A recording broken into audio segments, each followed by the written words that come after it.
it again. I'm never doing another stream. Hey, everybody. How you doing? Steve Dangle here, and it's wonderful to see you. Welcome to Watch a Leafs Game with Steve Dangle. I'm Steve Dangle. Ooh. Did you like that technology right there? Zooming out. Boy, has this week been a month. Where do you even start? Well, I should say I've calmed down since the last time some of you have seen me. I don't assume you watch videos on my channel or the podcast or Hat Picks or Dang It's. Gosh, you make a lot of stuff. But the last time we were together for a stream, wow, the Leafs lost 7-1 to a Pittsburgh Penguins team that had no Pittsburgh Penguins. That was a problem. They were missing Crosby, Malkin, Rust, Carter, and Letang. Now, I heard some excuses the following days. The Penguins had several days off. The Leafs had played the night before. Well, I tell you what, that makes this one a must-win game for the Leafs. I am being that dramatic about it. I don't care that they won last game. They should have. It was the Chicago Blackhawks who stink, and it was a rare opportunity, or it was a rare circumstance where the entire hockey world wanted the Leafs to win. Not going to have that happen very often, and they come back and they win in overtime. The Detroit Red Wings are playing a rested Leafs group. They haven't played since Wednesday when they won. The Red Wings played last night against the Florida Panthers, and I don't know if you saw the highlights, but it was a hard-fought shootout loss where there was one penalty kill in particular where I saw it on Reddit, and the caption was just, "The Red Wings block 1 billion shots." I'm amazed anyone was standing by the end of it. Now, it's really cool that the Red Wings did that, and it's good to do that. It's hard to do it 2 nights in a row. And another thing in their way, yes, they got a bunch of kids. Lucas Raymond. A lot of Leaf fans going to watch him for the first time tonight. Moritz Seider. A lot of Leaf fans going to watch him for the first time tonight. Joe Veleno. Everyone's going to be watching him for the first time tonight. Believe it's his NHL debut. But they don't have Tyler Bertuzzi in the lineup on account of he's not allowed to play in Canada this season because of yada, yada, yada. We don't have to get into that. And it's Thomas Greiss instead of Alex Nedeljkovic. And Thomas Greiss is good, but he's still not the Red Wings starting goaltender. There is no reason for the Leafs to lose this game, I guess is what I'm trying to set up. But here's the problem. Boy, do they seem to lose a lot of those games that they are not supposed to lose. So, watch the Leafs game with Steve Dangle. I am Steve Dangle here on the Sportsnet YouTube channel. Click like, click subscribe, tell all your friends.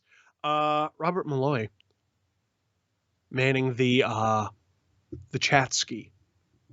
Let's talk about some of your things, questions, and whatnot before the game starts. And actually, before the game starts, I should say, shortly before the second period begins and all throughout the second period, we will be joined by Cabral Richards.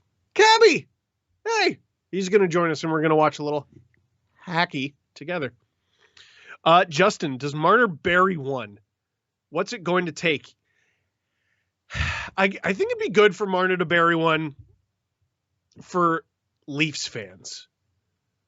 I think it'd be better for him to get a great assist for him.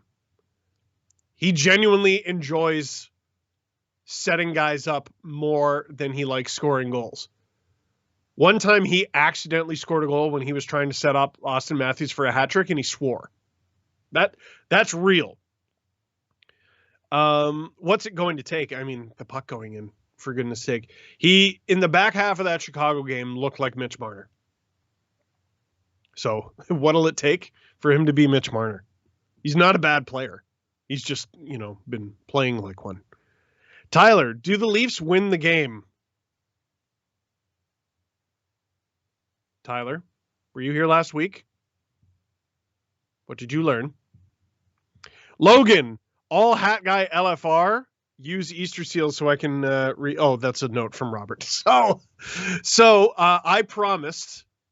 So last week, by the way, oh my God, you guys are amazing. Link, I think, is going to be put in the chat. I might be in the description of the stream as well. I'm raising money for Easter Seals, which is a charity that benefits kids with physical disabilities and their families. Last week, we received like 250 separate donations totaling, I want to say, $750.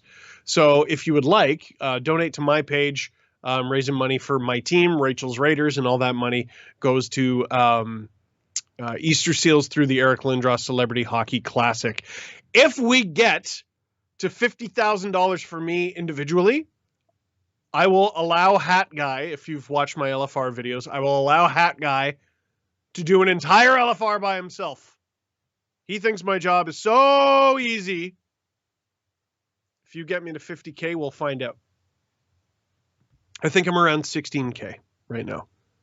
So a ways to go. Del Tago, what's Leo's Halloween costume? For those of you who don't know, Leo is my less than 1.5-year-old son. He is going to be Lockie, the Purple Wiggle. Ready, steady, wiggle. Emma Lockie Simon, and Anthony too. Ready, steady, wiggle. You can jump like a kangaroo. Ready, steady, wiggle. Dorothy Wags and Henry too. Ready, steady, wiggle. Captain Feathersword, woohoo. Wiggle, wiggle, wiggle. Wiggle, wiggle, wiggle, wiggle. Wiggle, wiggle, wiggle. Woo. I listen to it every day. It's the worst. Dan, how are you Captain Feathersword's pretty funny. Dan, how are you feeling about Alexander Kerfoot versus his cap hit? So, the Leafs lock up Morgan Riley, which I didn't even get to in my long rambling intro. 8 years, 7.5 per. Really conflicted reaction from Leafs Nation, but defensemen are getting $8 or $9 million a year for getting out of bed. So 7.5, not bad. If Oilers fans don't care about Zach Hyman's cap hit a few years from now, I don't think Leaf fans should care about Morgan Riley's a few years from now. But Kerfoot is not a fit. There's no fit here. Looking at the Leafs lineup for tonight, so he's in the top 6. Kerfoot making $3.5 million as the second line left winger. Okay, you can justify that. But as the third line left winger, it does not make sense. He's not going to be the third line center unless there's an injury. And it's just a shame because he didn't have a great regular season last year. Hasn't really had a great regular season this year so far. He had 6 points in 7 games in the series against Montreal. Oof. And now, 2 of the guys who the Leafs protected in the Seattle expansion draft, Alexander Kerfoot and Justin Hall. And that's a big reason why they got rid of Jaron McCann after just getting him. Justin Hall not even in the lineup tonight. He's a healthy scratch. We got Riley Dermott on the big pair. Muzzin Brody, which I actually really like as a shutdown pair. And the kid pair of Rasmus Sandeen and Timothy Liljegren. So I'm jumbling this all into one giant answer. Kerfoot's cap hit, it sticks out on this team as something that I don't think works. I don't mind him in the top 6. If he plays with Matthews or Tavares, okay. I like him on the penalty kill. He's an option on PP2. Okay. I can live with it. I even think he does all right on the third line. It's not even that I think he's a bad player. It's just I don't see the fit there. Can you get someone to do his job for cheaper? Can you spend that money somewhere else? It's just my question. And he's locked up through next year. So there's no urgency there. The Leafs will not be losing Kerfoot for nothing, or at least they shouldn't. Dan, how are you feeling? Nope, already did that. Noob Master, should Curtis Gabriel slot in?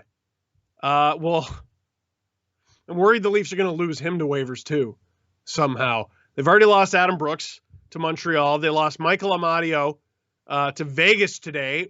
Speaking of which, there could be a Jack Eichel trade like during this stream.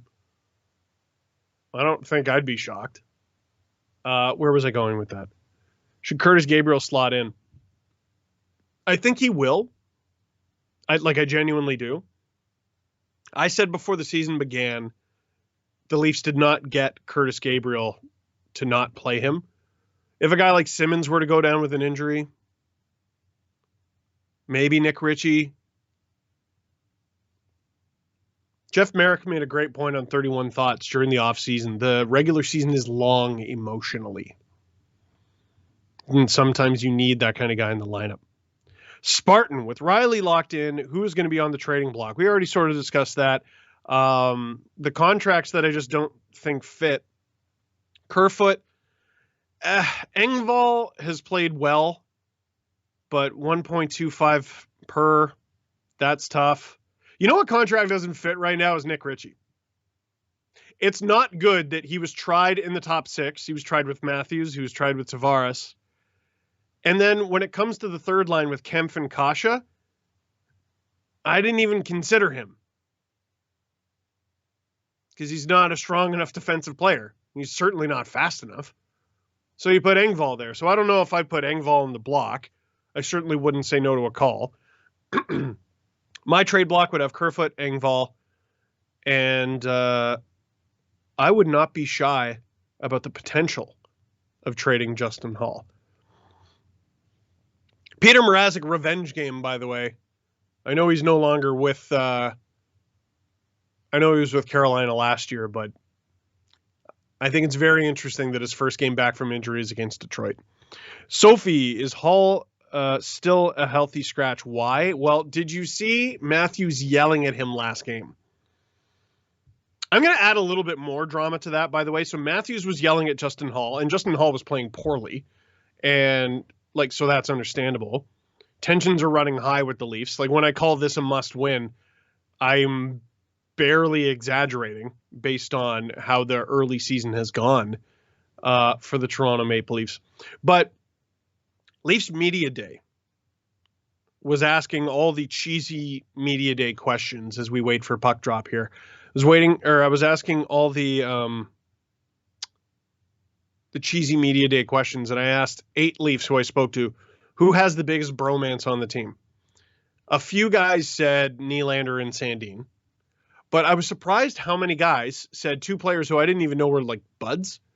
It was Justin Hall and Mitch Marner. And I thought it was very interesting that in the same week, Matthews not on Marner's wing anymore, Justin Hall getting yelled at. I wouldn't read into that too much. I think that's just tensions are very high.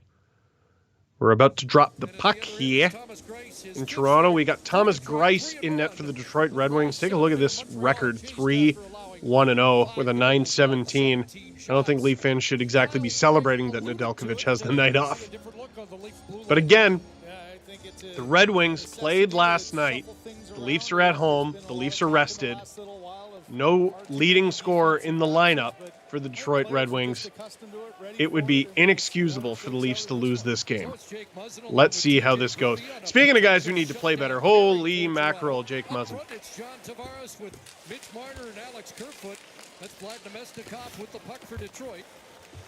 Still battling a little bit of the sniffles.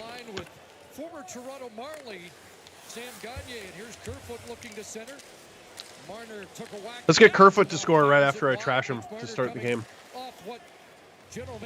As a Leaf fan, I'm excited to get a look at the Red Wings rookies we've heard so much about. Whoa.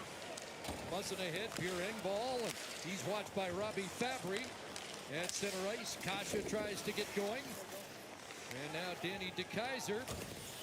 Lucas Raymond looking forward to watching the outstanding young rookie, the number 4 pick in the 2020 draft, who has got off to a flying start with the Red Wings. I want to,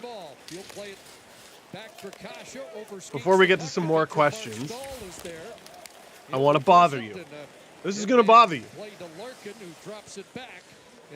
Because I'm going to give you something to guess, but I'm not going to give you the answer. I refuse. They've got a 1-2 punch, and they are 1-2 in rookie scoring so far this year.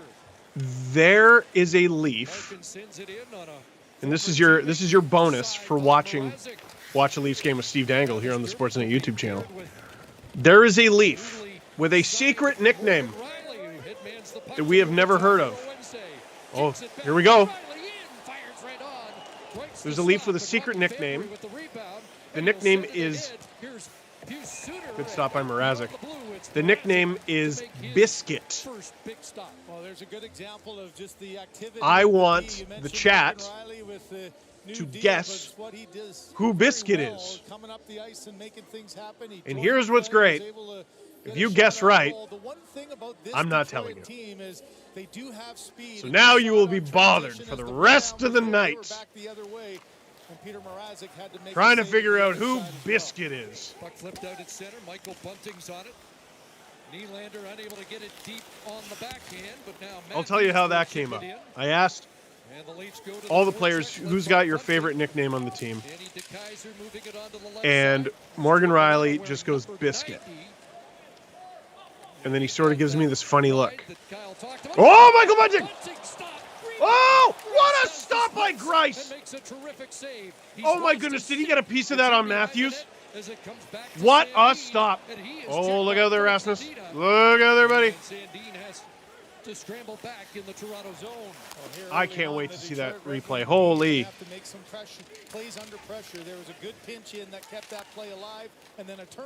Robert Malloy is so bothered. So Rielly goes Biscuit, but I can't say who. And so I go, well, who is it? And he goes, I told you I can't say. And I tried to trick him a couple times, and he refused to say. And every other Leaf was like, well, if Mo refused to say, then I can't say. I can't spill the beans. And then the last guy I spoke to that day betrayed Morgan Rielly's trust and told me who Biscuit is. You're going to have to wait until the video comes out. Producer Stu, maybe drop a hint in the chat. When's that video coming out? I know you're working, but can you tell me about the other work that you're doing? Oh, it's not scheduled yet? All right.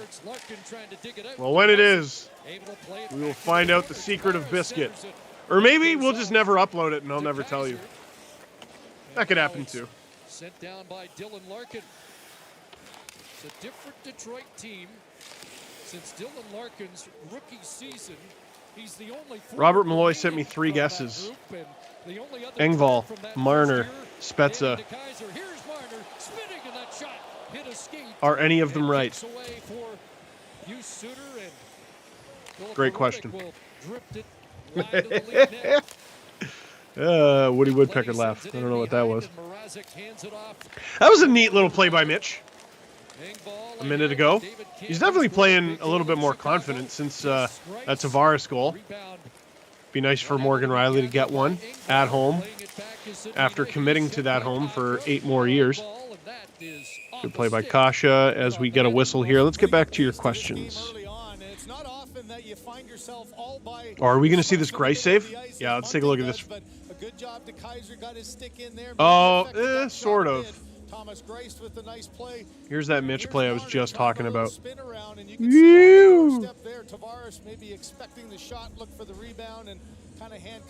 Mitch does stuff all the time that if any other player did it, you'd be like, that's stupid. But because he's really talented, you're like, it might work. And then it does. Clean win for Austin. Sorry, your questions. Mike, can the Leafs package Kerfoot and Hall together? They could. That's value, right? Like, that's a defenseman who can definitely play in most top 6s. Arguably in the top 4. I mean, he has for the better part of the last couple of years. Leafs in a bit of trouble here. Dermott back. Good breakup by Rielly. Smothered by Mrazek. First little test there for the Leafs' new top pair. The block shots were 23-9 in favor of the Red Wings, but this is just one of those shifts that just rally the entire... Lost in all the shot blocking is that unbelievable little sequence from Nedeljkovic. Back with some energy, the fans were going nuts, and even that's how you block shots in the Stanley Cup final, not like the first 10 games of the season. Oof, that looks uncomfortable.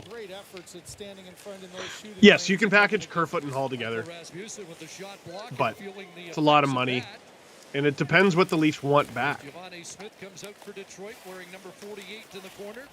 Kasha there. Does it make sense for the Leafs to do for futures? I don't really think so, to be honest. That was a great little reception there for Kasha.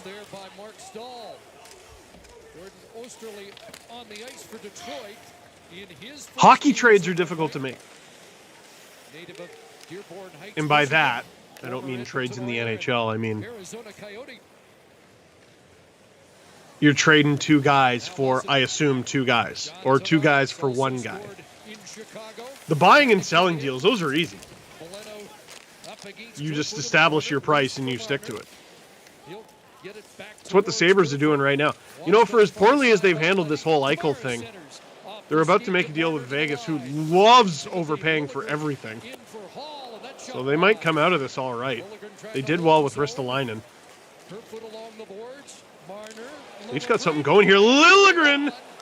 Woo! Sandeen jumping up. A little bit of a hit. Leafs. Oh, boy, they got Red Wings running around. Here we go, Mitch! Oh! I don't hate that. I don't hate what he did. I know the tendency is to shout at him to shoot, but I don't hate that.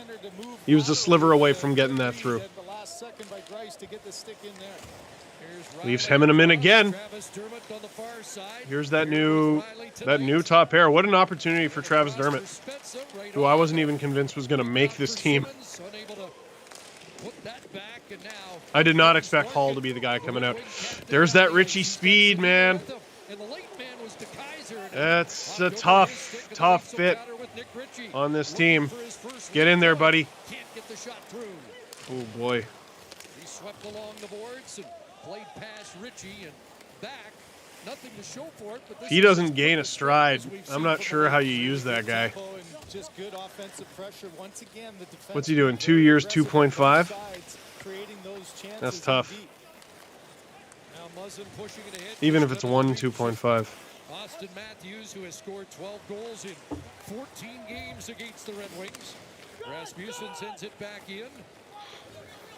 Leafs, by the way, with a really good start here. Out shooting Detroit 8-2. It's probably going to be ice here. Oh, I guess not. Reminder that I can't hear the game broadcast, so if I say something stupid like that, it's because I have no idea. Can't hear the whistles or the... Oh, it's been waved off. The defender was there in time. Matthews sends it in. Liljegren at the line. It comes out, and they'll re-rack it center. A quick pass by Matthews, knocked off the stick of Nylander. Gagne trying to spring his man, as moving in was Mitchell Stevens, the Peterborough native, now on the ice on the fourth line for Detroit.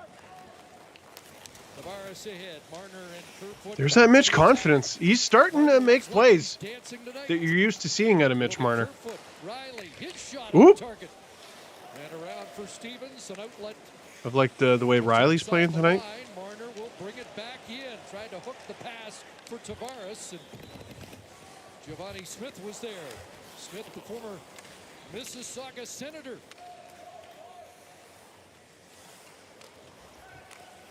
Approaching the 9-minute mark of a fast-paced opening period. Shots are 8-2 Toronto.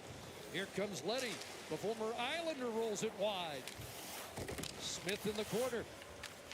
Up against Travis Dermott. We've got over 4 minutes without a whistle. And it's scooped away to center by Kasha. Slight lull in the action. Let's see if I can sneak in some questions. I was asked for a final score prediction from Ron. No, you're the devil, Ron. This is the Leafs. I'm so superstitious. And by superstitious, all I mean is I'm afraid of the hockey team that I cheer for. And their unending ability to make me look stupid. So no. You know what I should do is guess that the Leafs will lose 5-3. That's what I should do. Whoa! Oh, okay, that's why you keep Nick Ritchie.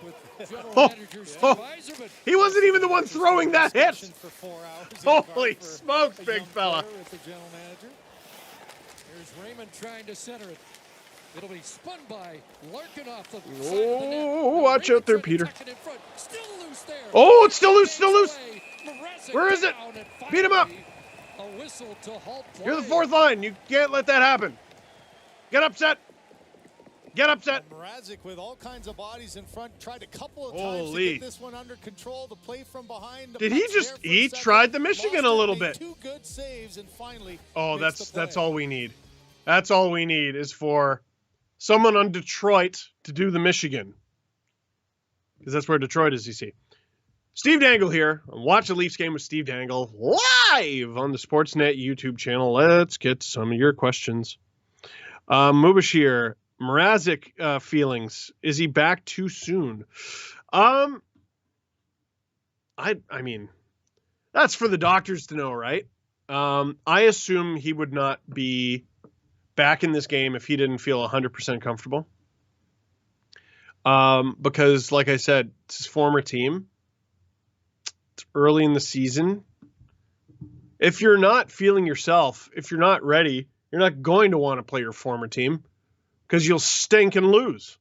I don't think tonight Peter Mrazek wants to stink and lose. I think he's back in the lineup because he's ready, which is a good thing.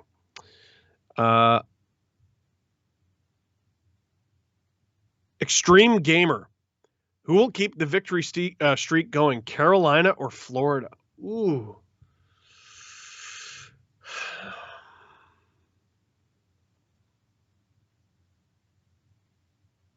I'm going to say Carolina.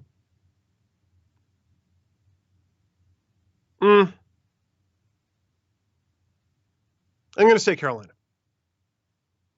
You know why? It causes the most Leafs pain. Unless the Panthers win their next game in overtime and it's Joe Thornton who scores it, or Mason Marchment. I think Freddie Anderson being the early season favorite for the Vezina is just too perfect.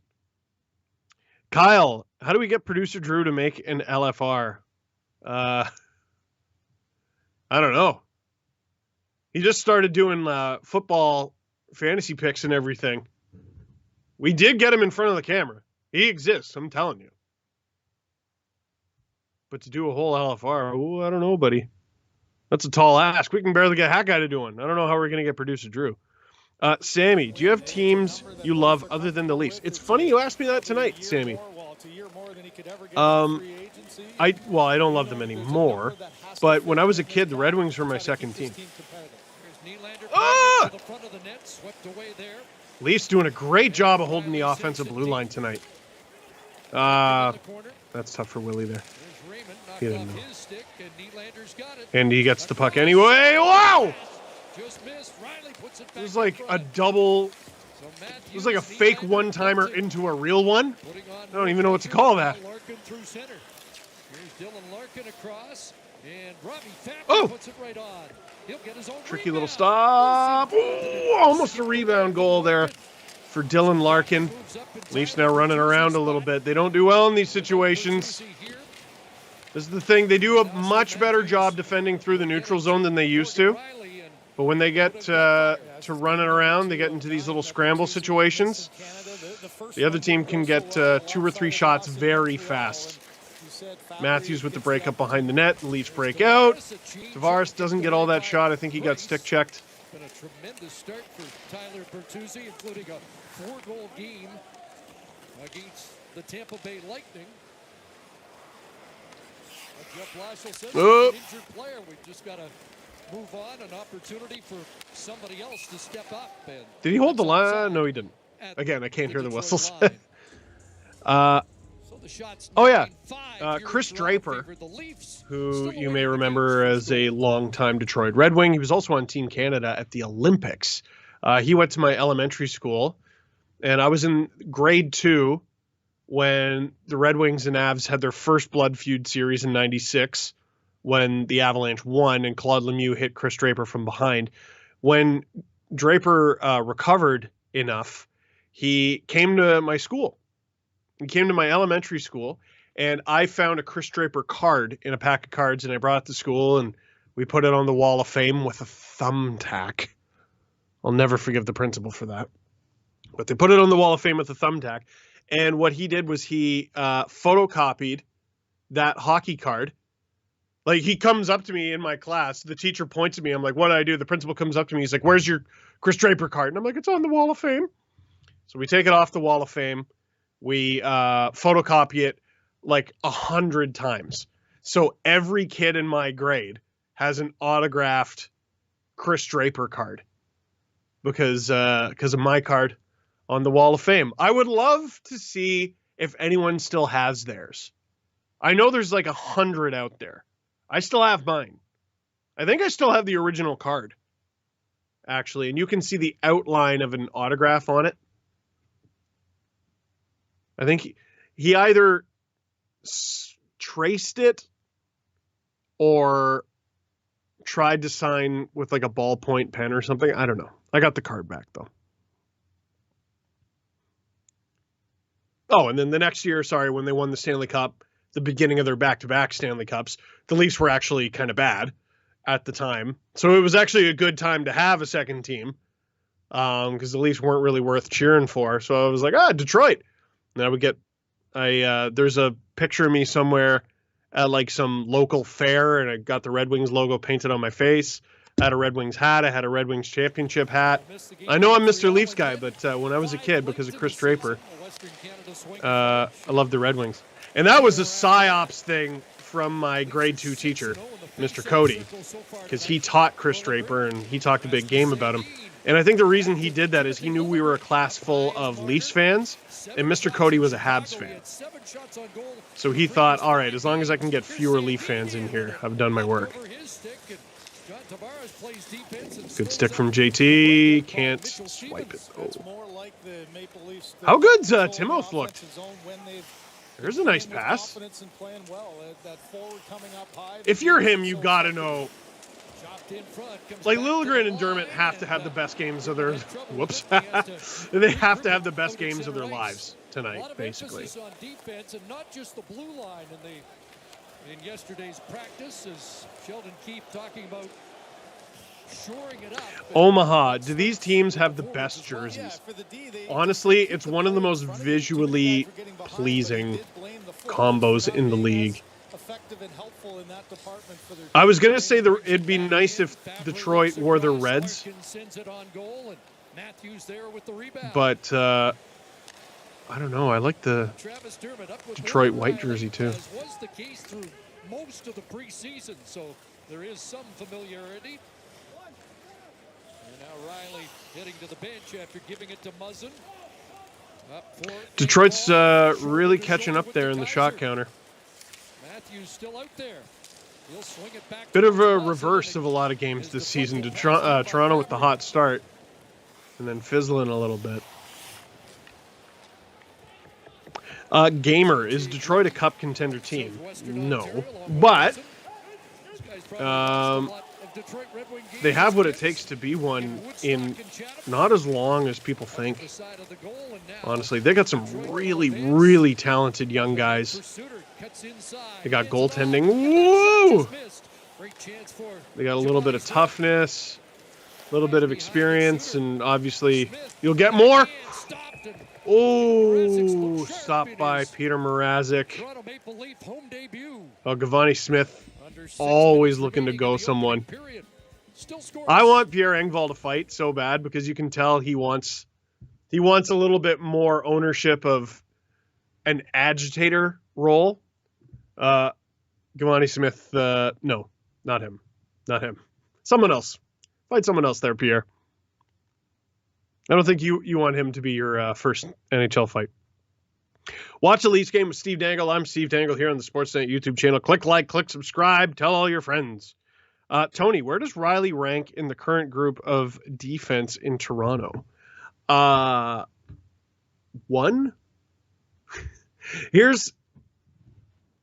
I know what you're asking. In terms of his own end, 3. Muzzin's stronger in his own end. Brody's stronger in his own end. Offensively, 1 by a wide margin.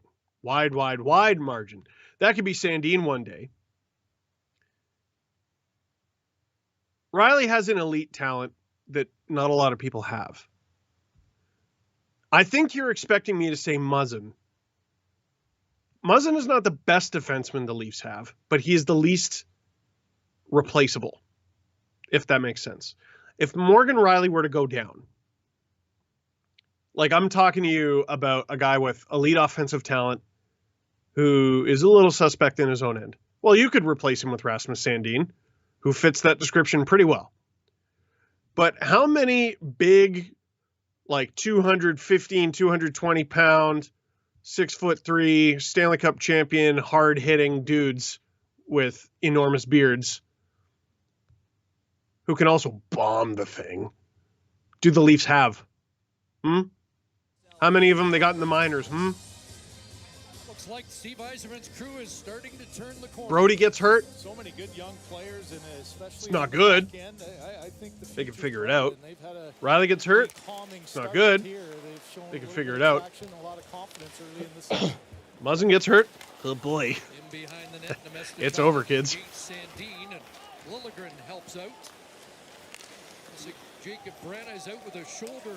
They're looking all right without Justin Hall in the lineup, though. Oh, Nick, did you just take one? Good for Detroit early. I hope not. Blocking one of those shots last night, and that's why Veleno is in the lineup. So no fourth line penalties. Guys that have played in the top 6 at times for vote for me for Prime Minister. In the lineup tonight.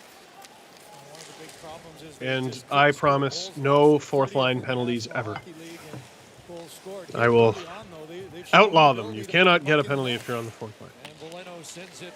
Unless you're on the other team. Then it's okay. Razik looking sharp.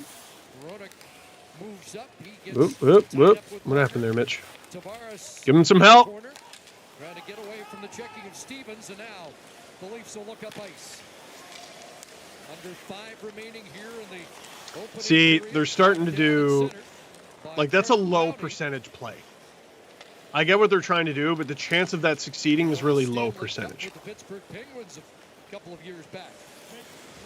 Leafs beating the Red Wings significantly in puck possession, but I think pretty confidently they're going to do that every game. Have they been outpossessed yet this season? It's what you do with it. Mike, is Spezza aging backwards? No, he never went anywhere. It's just Dallas didn't appreciate him. And now he's in Toronto. His powers can be used for good. That's how I choose to look at it. Bunting being annoying. I love it. Alan, did you have wings for dinner? I like the joke, Alan.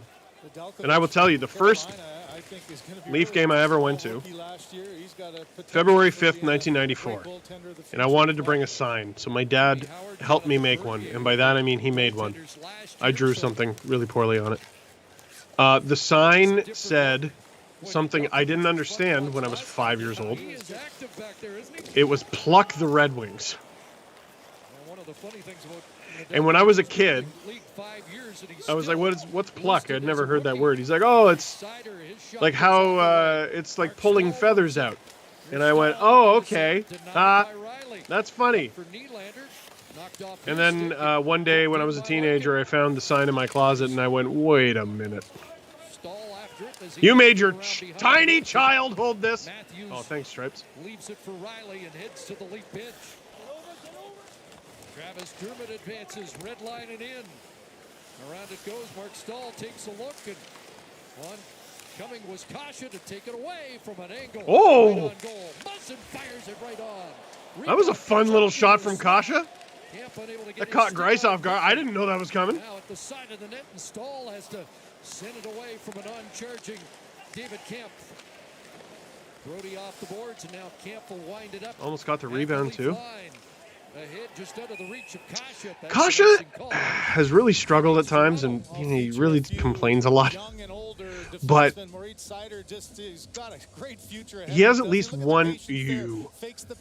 That's a good little play there by Sider.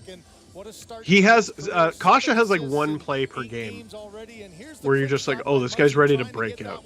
You're like, look at that, ah! And doing exactly what Sheldon Keefe wants him to do, go into the net. Wants the entire gosh darn team to go to the net. Is Markstrom a dark horse for Vezina? Face off at center ice with just under 3 minutes to go. And the puck dropped unfairly, though. Okay, yes. And I'll tell you why.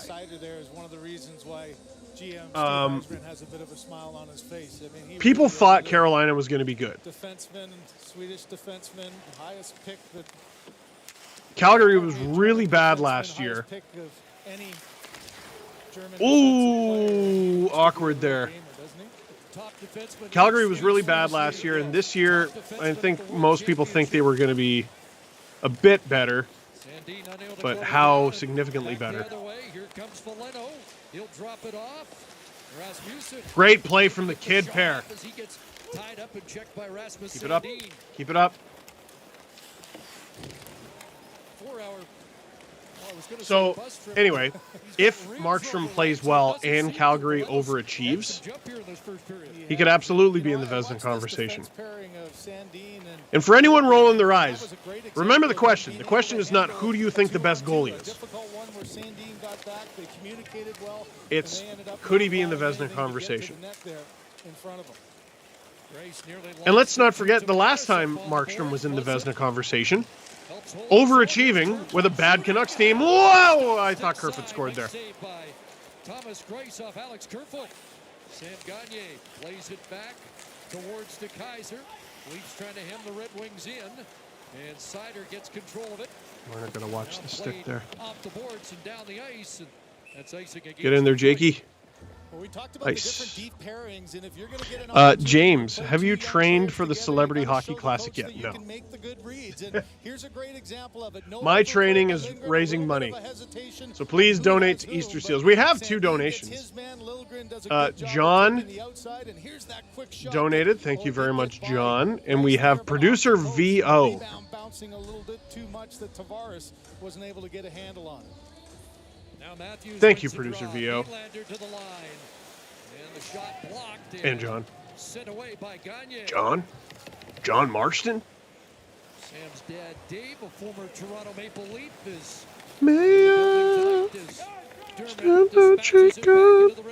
over 5,000 viewers right now. What?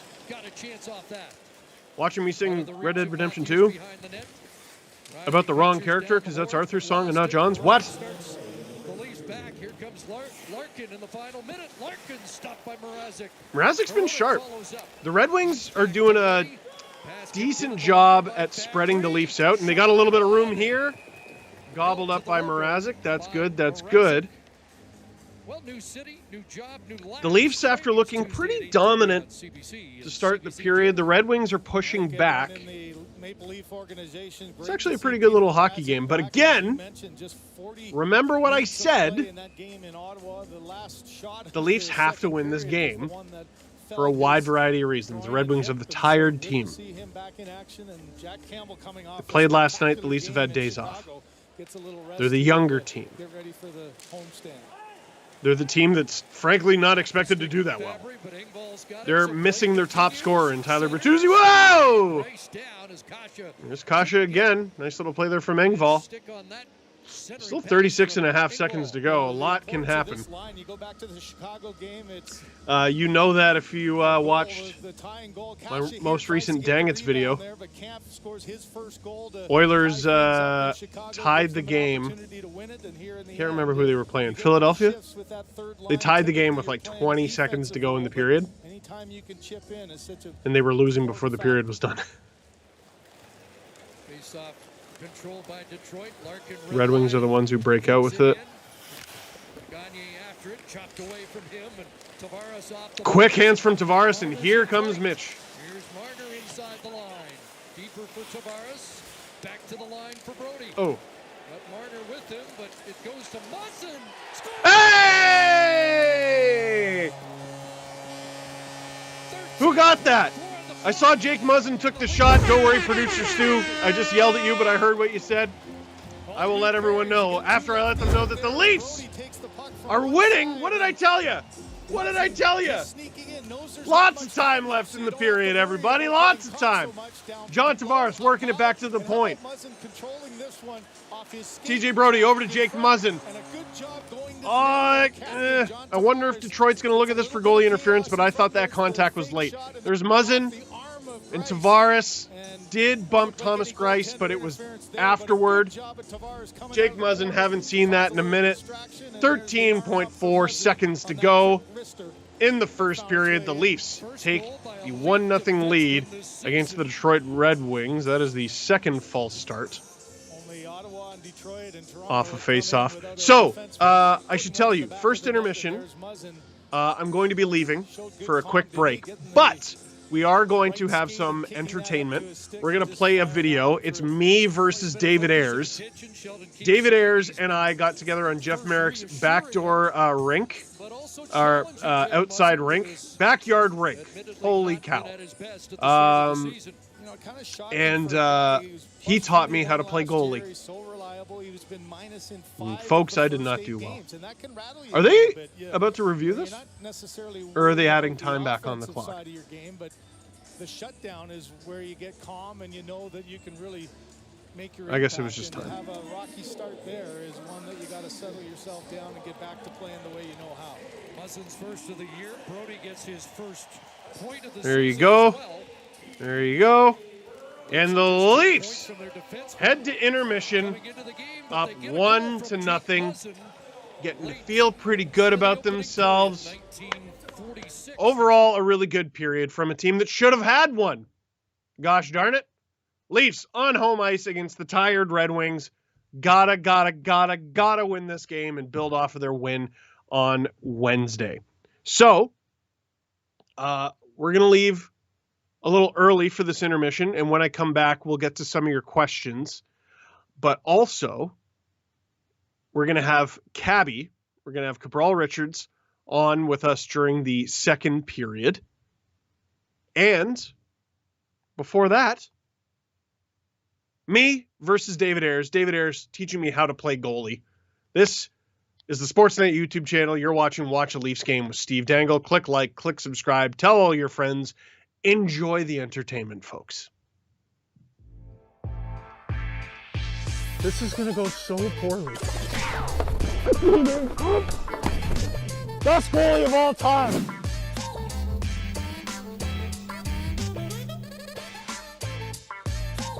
Steve Dangle here. You know, I always wanted to be the goalie for the Leafs. I was the street hockey goalie, always taking tennis balls and those orange things to the face.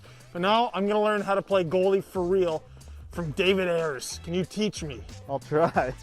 I'll do my best. You think anything's getting past me? Nothing ever. Look at me, I'm David Ayres. Are you ready? Yeah, well, I got lots of questions. Your first question should be, how do you hold a goalie stick? Oh. Yeah, there we go. There we go. You watch enough videos, you should know this one by now. Wait, do I have a really big head or do you have a small one? It's squeezing out childhood memories. All right, let's go. All right, well, keep the blood flowing here. Woo. Oh, man. Yeah, that was easy. We got to pick them up here now, or need some help? Wait, there's the puck.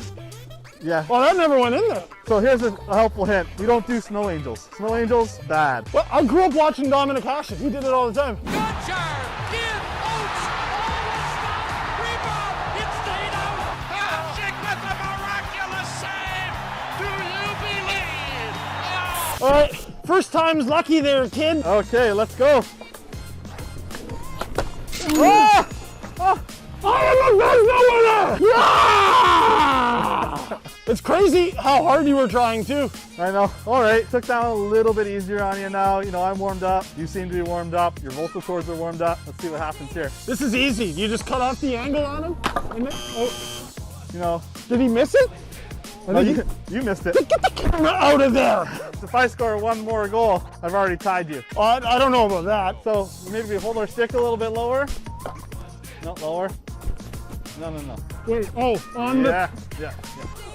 Yes. Yeah. Now we're rolling here. All right. Oh! You know, it's actually really comfy down here. I feel like a winner. I got that. Oh, okay, thanks, man. Yeah, anytime. No problem. So I'm 3 for 4 right now. Yeah, Austin Matthews, James Reimer, Jamie McCowan, I think. Hey, here we go. Whew.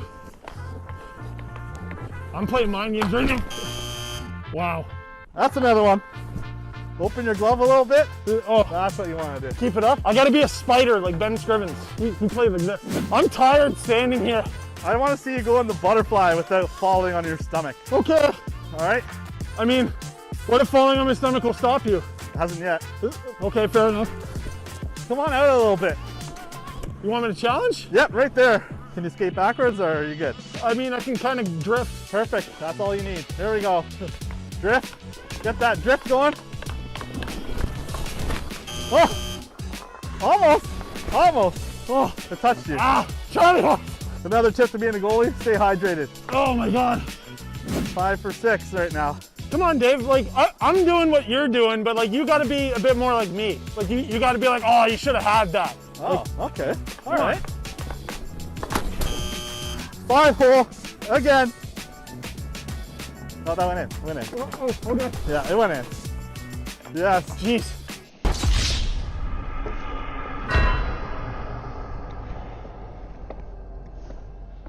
I should make a blog about bloggers who try to be goalies. I think you should do that. Yeah. The only reason you scored on me is you're pretending to be John Tavares. He did score 5-hole on me. You're a regular Pierre Engvall out there.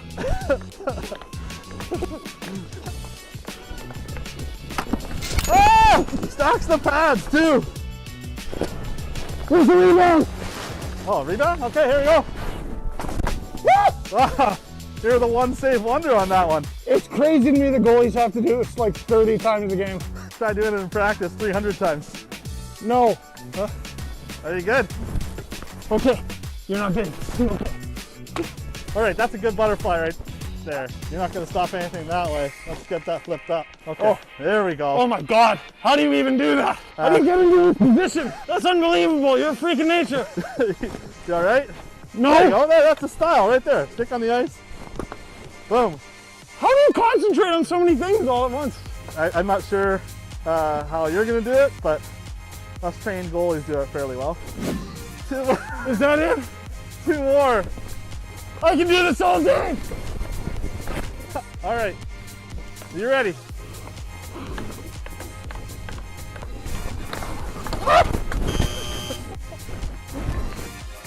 That was in. I don't even feel like I got it. Nope. I thought we were playing charity tournament rules. No dangles, right? I can't believe you have to do this for 60 minutes. I'm starting to understand why Luongo pooped himself. All right. Last one. Bring home the bacon. No way this goes behind me. There's no way.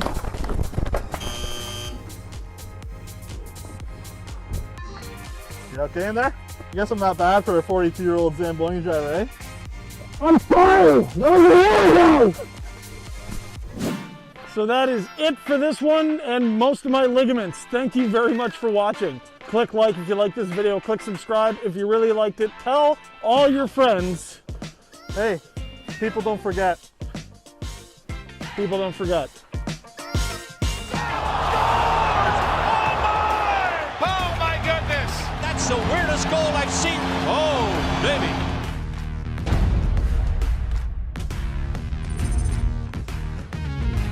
Sellout crowd, 19,092, 67th consecutive sellout, and they score! It's driven in from center ice, and it bounced off the glass support and through Bishop. To say stunning would be understatement. A puck comes in front, into the skates, and in the net! Oh, an own goal by the Canucks! Oh my goodness! Aaron pass. This could be a nice. Oh my! My goodness. And Mike Richards. Oh, generally, Stoll will take the face-off. Richards And the puck went in. Do you believe that? No. Jonathan Quick doesn't believe it. And Daryl Sutter doesn't believe it either. As the puck was kicked in. Get in. Suter kicked the puck in his own net. Whoa! Still grabbed there by Ablocator and a good shot. Oh my goodness! Off their own man. Oh, he drilled it in his own net. Oh my goodness! Down across the line, Ozelinch again. Try to look out, it's in the net. Brodeur came out and lost his stick, and it hit a stick, and it slipped behind him. Weird. Oh, baby. He takes a shot. Rebound! He shipped it up in the air. It's right to goal crease. Where's the puck? Is it in the net? After review of the play, the puck did cross the line. We have a good goal. And the Buffalo Sabres win it in overtime. Zetterberg, Cronwall off the stick of Stoll. Up high. Oh boy, it's in the net. It's in the net. It's not a reviewable goal. You got to be kidding It's me. not a reviewable goal. Really? It's like goaltender interference isn't reviewable. That's a goal. Suter into the zone. Centering pass gloved down in midair by Bergevin. Now the puck's in the net. I think Mark Bergevin may have thrown that puck into his own goal. Oh, he did. He did. He threw it right in his own goal. He threw it in his own net. Oh, my.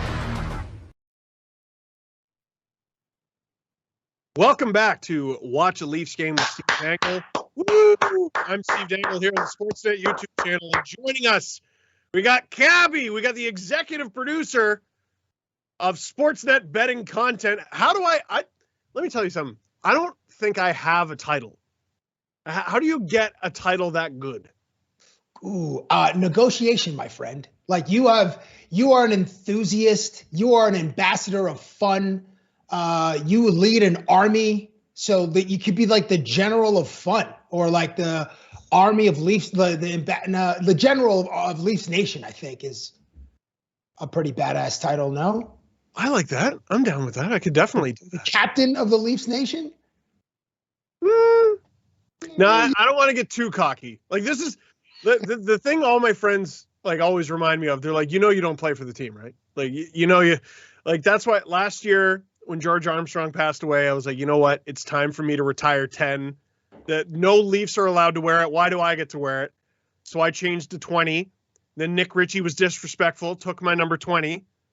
Right. So sometimes I don't know my place in this. But but you do. Your place is at the head of the table, bro. You are the driver of the bandwagon. And every year, once we get close to April, the bandwagon expands and everybody's just like, they're clutching their pearls. Everybody's got what the homie Bomani Jones says called lemon booty, which is just everybody's real tight because of past histories in the first round. So you're the captain of that cavalcade of trucks, of bandwagons. So, bro, you lead millions.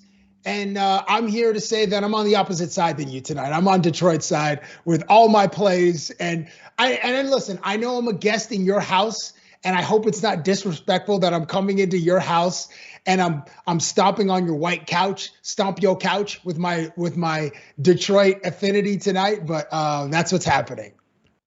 I hope I'm allowed to stay for at least a period. You know what? Well, earlier tonight I did admit that Detroit, when I was growing up, was my second team. I heard that. I was watching. Red Wings were my second team. So I'll always have a soft spot for them. So do your thing, man. I can't be mad at you. And it's not hard, Steve, to get behind arguably the single greatest team of all time, which is the 2002 Detroit Red Wings, with like 5 or 6 Hall of Famers on that squad. Like, it's not hard to get behind that team when you were what, junior high or middle school in 2002, whatever age you were. I mean, it's grade 8. These guys. Yeah. Okay, grade 8. All right. So like junior high junior high. So, your affinity with Detroit, it makes sense as your second team because you bleed blue and white and a lot of tears. Oh God, so many tears. Like, let me tell you, streaming Game 5, Game 6, and Game 7 last year during the playoffs. That was someone wrote an entire article about me. I don't think this lady ever heard of me before. Yeah? But yeah, she was just like, imagine caring about something this much and then having your heartbreak displayed for hours on end. Right. Was the byline Mrs. Dangle? I don't know. People know your last name. I'm not sure. Glenn. Yeah. But I don't know. Does the audience know that? Yeah, she's got a Mrs. Dangle jersey as well. Like I don't know who I am. She doesn't know who she is. We got all sorts of stuff going on. But I have painstakingly, like, I don't know. Can I take this camera off? I have done my best to soundproof this place so that I don't wake her up. She's a kindergarten teacher, right? So I can't be screaming after the game's over, and she's got to wake up and everything. So don't worry. We got the white noise machines. We got the fans. We've had 15 years to prepare for heartbreak. What you need is like a cry pillow, bro, or like a scream pillow, like the one. And I don't know whose face will be whoever. Like, I suppose last year it would have been Carey Price, like the arch enemy of the Leafs. But like, you have one, of course. No. that was me just burying my head in my It could have been anyone. Honestly, I don't think it would have been one of the Habs. I think it would have just been a Leafs logo. Like, why do you do this to me? Yeah. I was so much more mad at the Leafs than I was at the Habs. When the Leafs.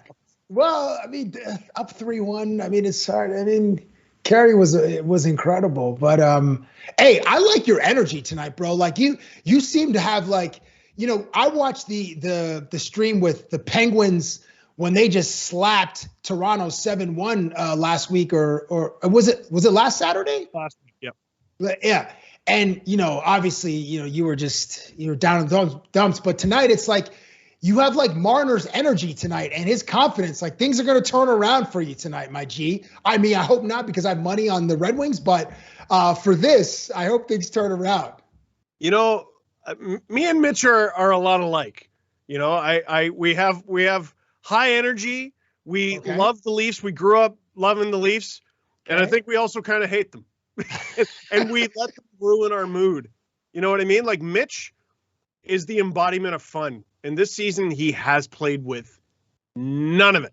No fun whatsoever. He gets an assist last game. He's been great. Great ever since. He's played three great periods since. I like that spin move that he tried in the first period. But I wanted to ask you, as you compared yourself to Mitchie, bro, how are your teeth? Like, are they cracked? Do you have like what? Oh, you're good. You're good. I got one chip tooth, and I've had one cavity ever that I had to get filled. I think I was 30 when I got it. I was like, man, I made it to 30 and I got my first cavity. Come on. Well, expect your second cavity like in 48 hours. Halloween is tomorrow. And on November 1st, when we have like Halloween candy left over, it is just absolute gluttony for the next until that bag, that pillowcase of candy is done. So you're probably going to get one by midweek. Okay. I did this as a kid. I need to know if you did it too. Did you ever make a Halloween candy drop off? Like, did you ever have so much candy that you went back home, dropped the bag off, and went back out? Oh, no, my dude. Wow, you lived in a fancy neighborhood. I bet you got the full chocolate bars, huh? Like you got a full Crispy Crunch or like a full Twix, not like the bite-sized mini ones. You grew up in a nice neighborhood, huh? That was one house. There was one house in my neighborhood that did that. And there was like a lineup. It's like for sure. Did you go back twice? Oh, of course. Man, it was worth getting another costume. Like, I'm a zombie, and go back 5 minutes later, and now I'm a zombie with a wig. Yes. Like, just whatever I got to do to get my, I don't know, Mars bar, my Mr. Big, So this is what I was going to ask. What is your favorite Halloween candy, and has it changed over time? Bro, I wish we did a power rankings, like the top 5 power rankings. But on the podium is the Score, is, Coffee Crisp. And Thank you. Yeah, Coffee Crisp, and then Crispy Crunch is at the top of the podium. Okay. What's on your podium? So and please fill up the comments. We need to know what the power rankings, or what Halloween candy is on your personal podiums for those watching the stream? You and I have similar tastes because a lot of people hate on Coffee Crisp. A lot of people hate on Score. And a lot of people hate on Crispy Crunch. Oh, yeah. Oh, yeah. I see endless slander for all those chocolate bars. Endless slander. I will take that slander and I will twist it and just throw it on the ground and then just stomp all over it next to your white couch. Absolutely. Well, not too close. Power ranking. Okay, so I'll do the same with the podium, right? Yes. As the second period begins. It's okay. We can still talk about this. I think Crispy Crunch is still on there. Nice. I think Crispy Crunch is still on there. Mars Bar. Okay. Solid. Big fan of the Mars Bar. And I was always the weird kid for liking these, and I think you're going to look at me sideways. Remember in the gold wrapper Crunchies? You know what? I changed. Sorry. I meant to say crunchy. I'm right there with you, bro. Crunchy. Not Coffee Crisp. Crunchy. Because remember sometimes like your saliva gets in the middle of thing, then it starts to like whittle away at that hardened toffee. Yeah. Or not toffee, whatever that delicious succulent middle is. Like the Squid Game candy. What a great show, by the way. Yeah, exactly. It's great because it's the chocolate bar you eat for half an hour. It gets right. It gets stuck in your teeth. Yes. And you eat it for the next half an hour. It's a wonder I only had one cavity. Mitch Marner could not eat crunchy because it would remove like the other teeth that are just hanging on by like the roots, like barely. I mean, I don't know if it was a meme in the last game or the game before where he was just on the bench and you just saw like his busted teeth. Like Mitchie can't really indulge in delicious, sweet Halloween candy like the rest of us can. No, I'm gonna open up a restaurant just for hockey players and call it mashed potatoes. I don't know how those guys eat anything, man. None of those guys have any teeth. I think that's why sushi is so popular in the NHL because it's easy to go down. Oh, that's smart. Oh, Willie busting in? Nah, can't quite make it. Stops up. Ooh. It was creative. I like that move. Yeah, I didn't like that he totally stopped moving. We talked about my suffering. Tonight, I know you're suffering a little bit. You've made some plays. What's going on? You're the executive producer of betting content, man. What's going on? And this is a public service announcement. Don't follow any of my plays. Fade me at all times because I'm not great. My batting average is below the Mendoza line for those who are baseball fans. So I think the Mendoza line was like 205. I'm batting like sub that. So I went with Detroit. So I bet on some props. I got Dylan Larkin assist, a Lucas Raymond assist, and Steve, before the game, I took the under 6 goals, which looks great right now. But then I talked myself into the over. I was reading some articles, Leafs top line, like got to get it together. I sprinkled a little bit on Mitchie to score a goal tonight. Matthews over 4.5 shots and Nylander over 2.5 shots. But because I was reading so much about Detroit's young core, Dylan Larkin, and then I forgot that Bertuzzi is at home because, he's adhering to some protocols, so he can't play on this Canadian swing. So I bet the over. But I'm spread. I got like 6 prop bets going tonight, and none of them look good. So I'm in a world of pain, bro. Did you sprinkle any tonight, or do you do these just your fandom and not some skin in the game? No, I've been sort of dabbling in fantasy. I got to tell you, my most irresponsible hockey bet ever, and I don't know if I've bet since. Ooh. Sorry, by the way, John Tavares back on the ice after getting a little bit of attention from the trainer. Irresponsible bet that I made last year. Remember the Sabres were on a ridiculous losing streak? Didn't they? It was forever. They were losing forever. Correct. Yes. But towards the end of the streak, they got close a couple times, and they were playing, I think it was the Philadelphia Flyers. and the Flyers were struggling, and I'm like, you know what? They're going to get out of it. And the odds pay so well because the team is so garbage. I'm going to put $100 on the Sabres to win.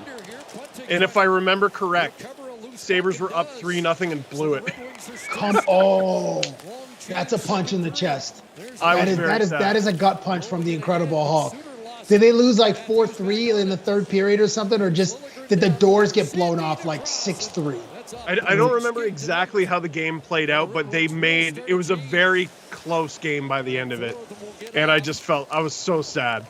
Oh, that hurts me to hear that, bro. It's like, and I would, if I was at your house, I would console you with a hug and then immediately start talking crap again, because I need Lucas Raymond to score, or Dylan Larkin, or one of these guys to score tonight, because I'm down bad. UFC plays, some college football today.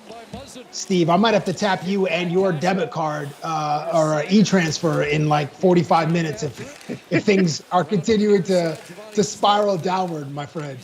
Who you got UFC? I like UFC. I bet on Yan. I can't pronounce his name. Blockowitz? Yeah, and he got rear naked, like Glover Teixeira submitted him rear naked choke, and then I also bet on I think it's Petr Yan. He's like, I don't know, 135, like tank. I bet on him to win by knockout. It was a decision. Who else did I lose on today? There's another result that I bet on a knockout that was decided by decision. So it's not good. I won't get into the dollar figures, but it's not good. It's not good. Oh, no. Man. Red Wings with a little bit of pressure here. That was Larkin in the slot, wasn't it? He knows he had a chance. I don't have the numbers in front of me, man, but and it's been a while since the Leafs have played the Red Wings, but he, if I remember correct, before COVID, ate the Leafs alive. Almost scores on his own net. That wouldn't have counted, by the way, towards your total. You're right. Wouldn't have counted towards your bet. But it would have been nice for Riley to get his first goal, as you mentioned earlier, and on his home ice, and a freshly minted new contract. God, what does it feel like to sign a $60 million deal? You gotta ask him, or any of these guys playing tonight. It must feel amazing. I wonder if, like, when those guys go to the ATM, do they even look at the receipt, or just hit like no receipt is the option? Like, I already know how much is in there. Or do you just want to see it one time, like on paper, when you're just looking at your checking account and like there are a lot of digits at the bottom of that? So I have heard a story, Cabby, of a player. I won't say who the player was, but he was still, I think he was like junior age. He might have been like early 20s or whatever, and his buddies were chirping him about something. And I think he got his feelings hurt a little bit. So on his like Facebook, I think it was, he just posted a screenshot of his bank account. Wow. I mean, that's not a move that we can endorse these days. But did it, like, how did people react? That I haven't heard. I feel like you got to take that down in like an hour. He probably took it down right away. But if I'm his buddy and I was chirping him and I saw that, I would keep it going. I'd be like, well, that means you're paying. That means every time I see you, you're paying. Are you joking me? You're in the show. Or you just compare it to like, oh, well, you're not making Ovi money, and just try to knock him down. I mean, he's making more money than you, but then that's the only way to really kind of get him back is like, wow, it's not Sid money or Connor money. Man, it was an amount of money that I would like to lie down on it like Bill Burr in Breaking Bad. Like I just want to see what it's like. Sorry, real quick. Just because we're a commercial break, Sportsnet YouTube channel. Yes. Watch the Leafs game with Steve Dangle. I'm Steve Dangle. Click like, click subscribe, tell all your friends. And we have Gabby here. Thank you. Sorry, sir. What were you going to say? We were talking about feelings and what it would be like to be like rich dudes. And we're just simple fans like many of you guys watching this stream. Like, I want to know what it's like to just own a Bitcoin. Just give me one. Like, I just want to buy one. Just you know what I mean, Steve? Like, And the way my sports betting's going, it's not gonna happen anytime in forever. But it'd be a great feeling to just own one. You know, exactly one. I know someone who they bought. I think they're the proud owner of like 1/1000th of a Bitcoin now, and I'm sure that's their retirement fund. I don't even know. I think that's about $600. I think. I don't know if it's 1/1000th. I think it's about 60 grand right now. So I think if my math is correct, it probably isn't, but I think that's $600. Somebody in the comments can correct me, please. I don't know, man. Their phone handy. Yeah, the math is tough. I didn't get into sports to do math, and then they start bringing analytics into it, and I'm like, come on. I didn't even take it in grade 12. Wait, you didn't take grade 12 math? Nope. Bro, feel like that's a requisite. Nope. It's like 5 Englishes. Don't you have to do 5 maths or 4 maths? 3. I had to do 3 maths, and the second. Oh, Detroit's on the power play right now. John Tavares took a slashing penalty. Dylan Larkin is out there, Cabby. Grade 12 math is not prerequisite. I don't know if it is now, but when I was in school, it wasn't. And I was really bad at math, but I had a really nice grade 11 math teacher, and my parents met him at parent-teacher night, and they were like, how's our son doing? Like, is he goofing around in class? And no, we really like your son. He's a joy to have in the class. He just shouldn't take math next year. And there it is. That's the nicest thing a teacher's ever done for me. He told my parents I shouldn't take the subject I hated the most. I was like, thanks, bro. He kept it real. He kept it real. He did, Mr. Amani. Shout out. What do we miss here? There was a huge clapper from the point that almost. That's Zadina. There's another one of their kids who sort of gets lost in the shuffle. They have so many guys, and Zadina is one of those prospects who, like, the expectations are so ridiculously high. Here we go. We got a breakaway. Pierre Engvall, shorthanded, stopped by Thomas Greiss. That was a nice save. Bro, you have to score. Like, you have like 4 strides on the closest defender. That's all you. I know, man. That was eyes probably got so big, Steve. Just like, and then pooped. You know, a lot of guys in the lineup, I think, are clutching their stick really tight because they're being given all these opportunities. But I think the Leafs are throwing players into these situations because that's when they crumble. They crumble when the stakes are the highest. That's what happened in the playoffs. So Pierre Engvall, a guy who was always fighting for his spot in the lineup. All right, here you are. You're on the penalty kill. You got a breakaway. Oh, who scored that? I didn't see it. It was Zadina. Oh, you're just talking about him. It was Zadina. So yeah, I didn't even get to finish my point. So he was drafted so high, and he was a blue chip guy, and because he didn't make it right away, or he had a bit of a staggered start to his career, all of a sudden he's a bust. You know what I mean? What if he's just a normal prospect who, you know, it takes a little bit of time? Oh, you know what sucks? Larkin touches this puck, but it's too many passes away from an assist. Wait, does Larkin get the, like, does he redirect in front? I'd have to get another look. I don't think he did. I lost some money the other day. Winnipeg was down like 3-2 late in the third, and they scored 2 goals in like 19 seconds. And Kyle, now I'm forgetting. Oh my gosh, it was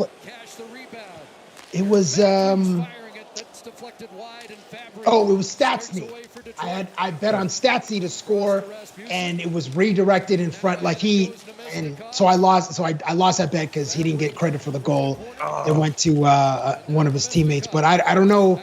I haven't seen the little lower third come up at the bottom there. Is it Zadina's goal? I'm pretty sure it's Zadina's goal. Well, if it changes, someone get in my ear and we'll correct it. Matthews!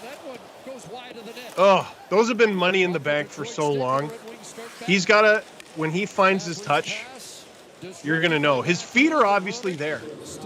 It's the shot that has been, he's using it a lot, but it's not going in at the same frequency. Big stop by Mrazek. as all of a sudden we have a hockey game. Yeah, I like the intensity. Who would you compare this Detroit team to? Because in the first period you were saying somebody had asked you in the comments about like, is this team a playoff team? You're like, pump the brakes. But who does this 2021 Detroit team remind you of, if any team at all? A little bit. They got a little bit of the 16-17 Leafs. Okay. As the Leafs are looking for a delay of game penalty here. A little bit of the 16-17 Leafs. They were so bad the year before, and a lot of the kids were intentionally held back, and then the team just decided to release the Kraken, and all of a sudden Raymond's in the lineup, Seider's in the lineup, Zadina's in the lineup, Veleno got called up and he's in the lineup. They got a young goalie now. There's other guys, who are sort of on the fringe. Doesn't look like the Leafs will get a power play here. So they remind me of the team in that regard. But there's also an attitude to them that you can only have when the team grows up together. Like you see Larkin and Bertuzzi, and it was a really nasty first couple games for Detroit. And the way they really compete for each other, and they're blocking shots and everything. Like you can tell this is the beginning of something special. It's not just a group of talented individuals. This is a team. Right? And they're going to be good. I decided to go with Detroit only because you're a diehard Leafs fan.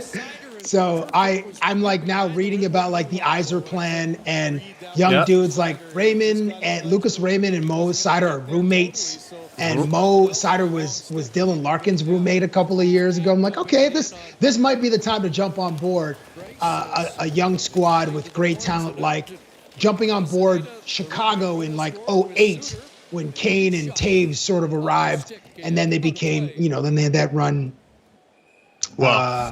Yes, they had that on the ice. Yeah.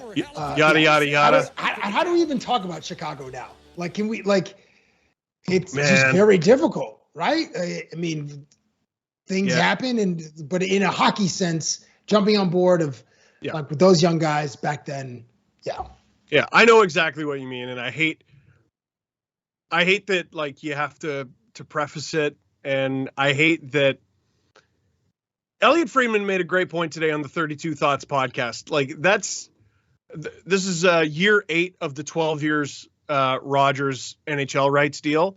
And the current Chicago Blackhawks story is the biggest story we have seen and will see for the rest of the deal. It's just think so. I mean, it's a huge story, obviously, and all respect to Kyle Beach and huge courage and but I mean you know what? Jeez. It's tough because like you would like the biggest story to be something positive, right? And maybe it will be. Maybe it will be, or maybe we're caught in a moment. I don't know. But here, I'm just going to sharp right turn. Sometimes you just acknowledge that it's a sharp right turn and you move on and everything. You mentioned Mo Seider, and I wanted to get to him because he fits the Yzer plan so well. Earlier we were talking about how I'm not really sure Kerfoot fits this Leafs team. It's not that he's a bad player. It's that I don't think he's a good fit.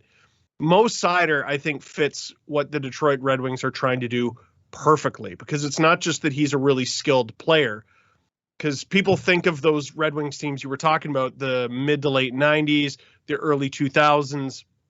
They were viewed as these super skilled teams, not just because of the skill, but because unlike other teams, they weren't going out and beating the crap out of everyone each and every night. But those Red Wings teams went up against those teams who beat the crap out of everybody every night, and they didn't back down. And Mo Seider reminds me of that mold of player. He's already stealing the puck off of Victor Hedman. That's so disrespectful for a rookie.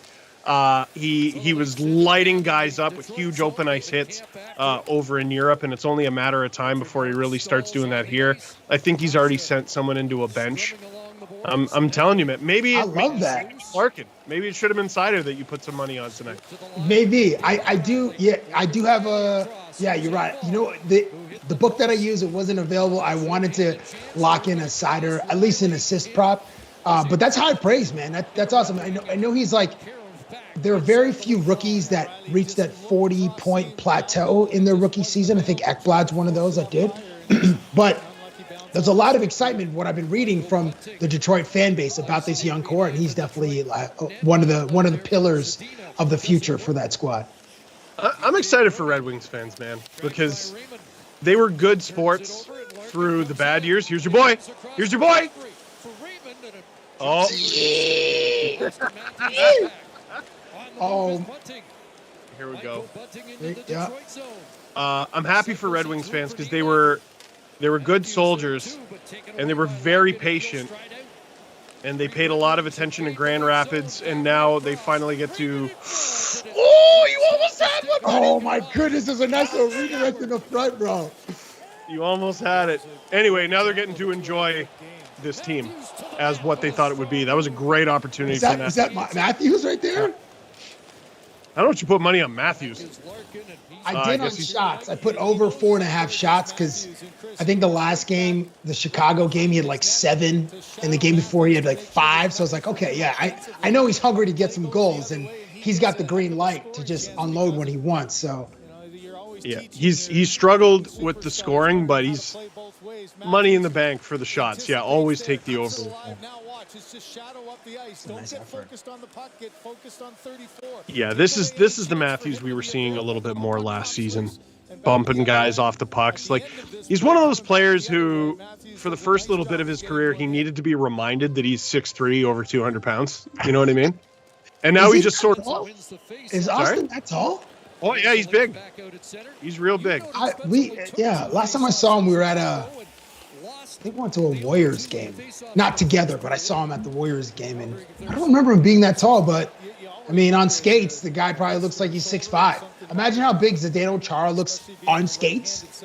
Like 7'3" or something wild like that. Just a monster. A friendly monster, but a monster. That's still one of my favorite little hockey anecdotes is Chara's rookie year with the Islanders was Gretzky's retirement year with the Rangers. And and that's how long Chara's been around. And Chara was on the ice warming up, and Gretzky saw him, and he skates over to his bench, and he was talking to the coach or the GM or whoever it was, and he goes, "That's why I'm retired." That's a good time to get out of the game with a 7'3" monster on the other side. Good time. Yeah, right? Yeah. I don't need to deal with this. No thanks. That's way too tall. How does like Johnny Gaudreau deal with Zdeno Chara? Like who else is a smaller guy? Nathan Gerby. Yeah, right. Yeah, like those. They're looking all the way up. I think those guys are. I mean, I don't know if you've ever seen that famous picture of Martin St. Louis' not glutes. Well, I'm sure he has huge glutes too. His thighs, his quads. Yeah. Oh my God! Like those short guys. I feel like are impossible to knock off the puck. And St. Louis for sure. St. Louis and Crosby's not short. He's I think he's a little under 6 feet, but he's like a kangaroo. Like he's a total tripod. You can't knock him off the puck at all. There was maybe a time where you could do that when he was a kid. You can't. You're right. I wonder where he gets jeans. Because like those are like hockey dudes. They got trunks. You know what I mean? And I don't know if like an Amiri jean or a 7 jean is really gonna fit, but I should ask. I read an article years ago that he has custom-made pants. Okay, that makes sense. That makes perfect sense. Absolutely. The Leafs. Or just go Lululemons all the time. All right, where are we at here, Steve? Well, they're still out shooting Detroit. And this is sort of what the team has complained about. And I don't know if you saw that Amazon documentary about the Leafs. It's kind of a commitment, right? It's several hours of content. But this is a game the Leafs should not just be winning, but dominating. Detroit played last night. The Leafs have higher expectations. Detroit doesn't have their leading scorer in the lineup. Here's a 2-on-1 that turns into no shot at all. You know what I mean? like this should be a game that the Leafs are absolutely dominating, and they're just not. And if people have been watching my videos this year or watching the first couple streams, you know that I've basically ignored the shot counter, because to me, it's not necessarily about the shots. It's not even about the scoring chances that are on paper. It's about plays that make me jump out of my seat. plays that are actually close to going in. You know what I mean? 27 shots. How many of those did Thomas Greiss really have to work to stop? I don't know, man. 2, 3? I'm not sure. They're just not dominating enough. Can something be said about Detroit's youth, though? Even though they played Florida last night and they lost in overtime, like their top line, are like, I don't know, the average age is like 22 or 23. Yeah. Like there's some young legs that should be able to go every night. So maybe I wonder if that is a factor in. Oh, here we go. Oh, good defense. Break up. I know what you're saying. And what I always say is, because you hear complaints about like, oh, they should be able to play 2 nights in a row. They're athletes. And my response is always, yeah, they're playing against other athletes, though. Yeah, they're playing against other humans who are the best in the world. Yeah, there's a tired elite athletic human versus a rested elite athletic human. And apparently they can just fall down by accident. Good job on I don't feel so bad. Mitchie, this is a nice game for him, man. I know he gets a ton of crap from Leafs Nation, contract and not performing at his elite capabilities, but this might be a turnaround game for Mitchie. It's certainly looked like the Mitch I'm used to so far in this game. Ooh, is that going to hit the net? Yes, it is. What on earth was that? Right? That was a weird way to play the puck, right? Yes. That was hella risky for no reason. Yeah. A little under 3 minutes to go in the period here. My bets are dead, bro. I have the over at 6 goals. I have Mitchie to score. I have Nylander over 2.5 shots. I haven't seen the guy since the first period, it feels like. Matthews over 4.5 shots. He might get there. Oh, I just keep looking. I'm almost excited for Larkin to score for you, but no one else. I got Raymond assist, and I have Larkin assist, but I think I'm gonna jump in on some in-game, and then I'm gonna bet on Larkin to score a goal too. Let's get 1-1 tonight. Apple for sure, but let's get a goal as well. He's gonna have an amazing second period. Is this Leafs getting a power play here off a trip? Someone's going to the box. Shout out to old man Spezza too, 38 years old, just the wily veteran. Doesn't it always feel, Steve, like in the history of your fandom, they've always had some former star like in his late 30s to be the dressing room guy, the glue guy, and just there to impart wisdom, to be a mentor, like a Spezza, a Marlowe, a Thornton, who do we back in McGillney, a Lindros, and Owen Nolan. Like, it feels like there's always one or two of those guys on your team every year. Team Dad. They're great. Team Dad, yes. Team Dad. Yes.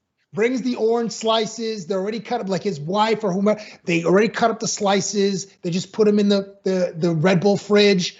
And they bring him out during intermissions. Yeah, Team Dad. That's the best. That actually is going to give me a segment idea. Thank you for that, Steve. When you see it later on Sportsnet, know that you were the genesis of the Team Dad concept, the Team Dad segment. Spetz is the old Team Dad. The Leafs have a young Team Dad. Like, even though this group of the younger core, they've always been surrounded by the older guys. But Riley's an old soul. He's not. 28. Is he 20? Is he 28 yet? I think he's 27 or 28. Like, he's got an older girlfriend. It's just he's very.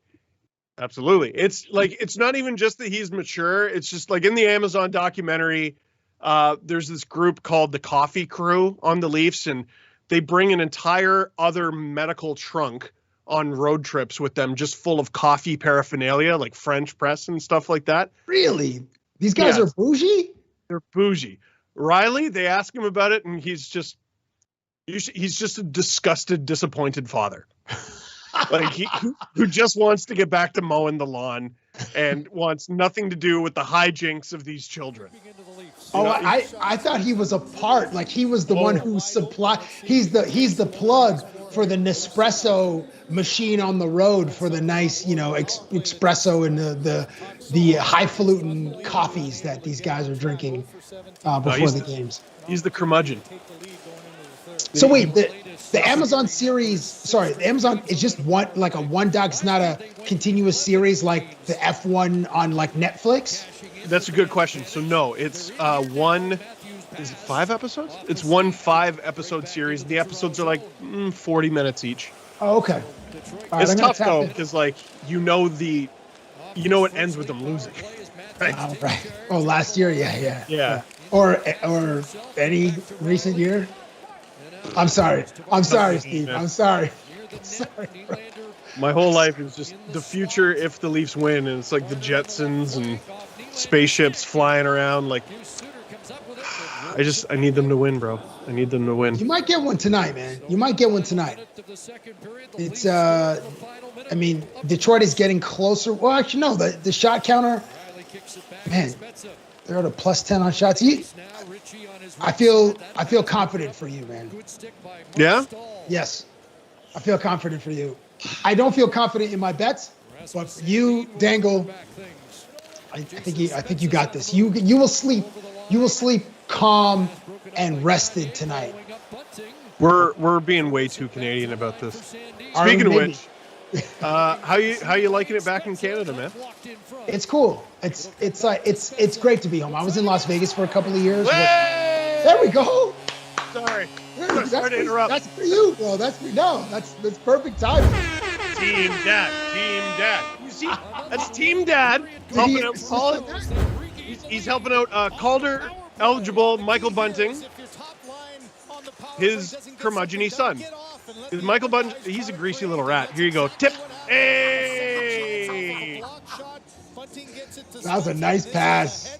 Greasy little rat. Yes. Curtis Gabriel in training camp called him a greasy little rat. This is a true story. This is a true story. My cousin played AA, and someone checked him, and he never played hockey again, and it was Michael Bunting. Did he check him like face first into the boards? Like that? Like, all right, I'm done with this sport? The way my cousin tells it was from behind. And so when the Leafs signed him, I messaged him. Like, I'm this guy's like when he got confirmed, like as a Catholic, I was his sponsor. So I messaged him. I'm like, bro, I kind of have to like cheer for this guy now. Like, are you cool with that? And he's like, and he was a hockey player about it. He's just like, it was a long time ago, bro. It's all good. Nice. Anyway, it's good. You need the cosign. You need the cosign from your relative, your cousin there. Yeah, 1000%. So sorry, you're back in Canada. You were in Vegas for a bit. Yeah, I was there for 2 years, learning this whole betting space and bringing a lot of that, some L's, bringing those home. Actually, no, I'm gonna leave the L's in Vegas because. You got to like every day. You have to be like a goldfish and have a short memory. Certainly when you're betting at volume, like I do as a volume shooter. But I'm excited to like bring a lot of the culture of betting to Sportsnet. We're definitely going to tap in with you, bring you to one of these games or one of these ride-alongs.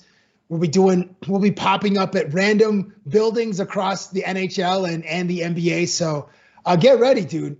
You should actually come to our first one. And I can't say which one it is, but I know you do these streams, you're committed, but if you need maybe we should actually have you come to the first one. Absolutely. Yeah. The text is on its way, my G. Hit me with that info, Cabby buddy. You got it. I haven't been to a live hockey game. Yeah. How long ago was that? 19? My last NHL game was February 20th, 2020. Oh, right before everything. Okay. Right before. Dude, I did a book signing at a Peterborough Pete's game March 7th, 2020. That was 4 days before the Rudy Gobert game. That's right. Yeah, that's to me. That's the day too that it really started. Is 2 days after Gobert's touching the microphones, and then boom, like you get the Woj bomb tweet, and then the NBA shut down, and then all the dominoes fall after that. It's crazy. Yeah. So I have a little story about that, and then I guess we'll about Rudy Gobert or no, just about that day. Oh, okay. So I was like everyone else, following along on my phone, but I was at Sportsnet that day. We're like shooting stuff.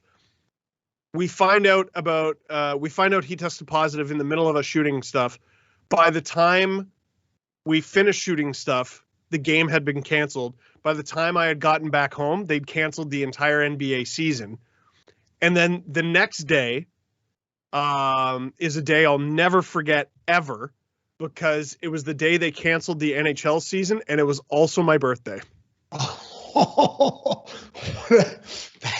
that's a 1-2. That's a Mike Tyson jab and an uppercut. Boom on the same. Oh my gosh, that's terrible, bro.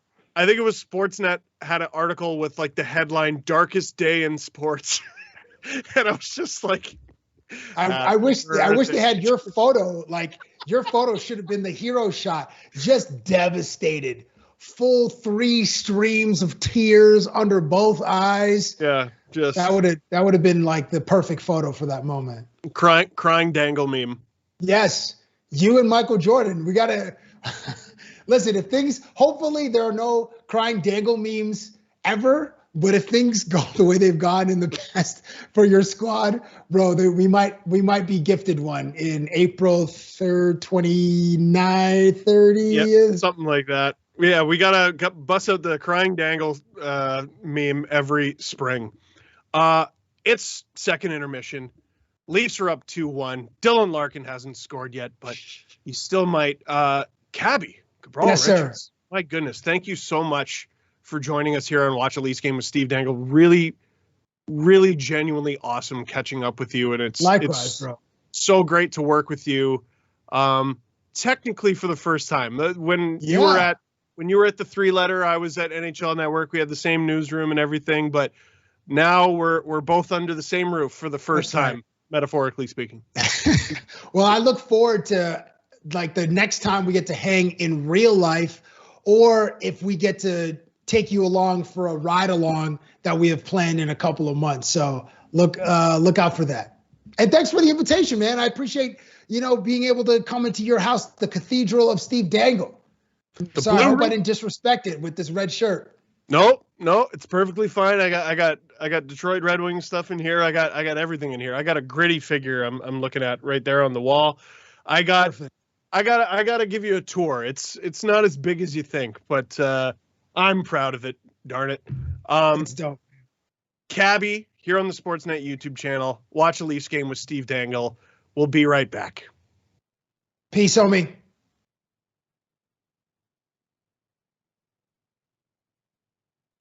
Is that slammed the door and the glass broke? They're throwing water bottles at each other. Watch the lawsuit, Ty. Watch the lawsuit. It's gonna pop the cup. Boom. It's gonna pop. Boom.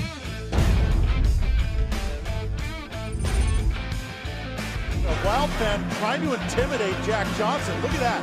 Ooh, giving him the stare down. Yeah, that's right. And a little levity there by Johnson, giving the little guy a wave. He didn't blink, though. No, he did not blink. Fayu still going back and forth at each other. Fayu making fun of the teeth or lack thereof of McLeod. Now it's getting personal. No matter where you are, you got to fight the traffic. You got to fight a lot of problems. As David Moss comes out of the booth, the penalty box, I should say, he loses his glove, and he turns, looks back. The gate's already shut. It's like the subway car's leaving. I got to get to the bench. He stayed out on the ice.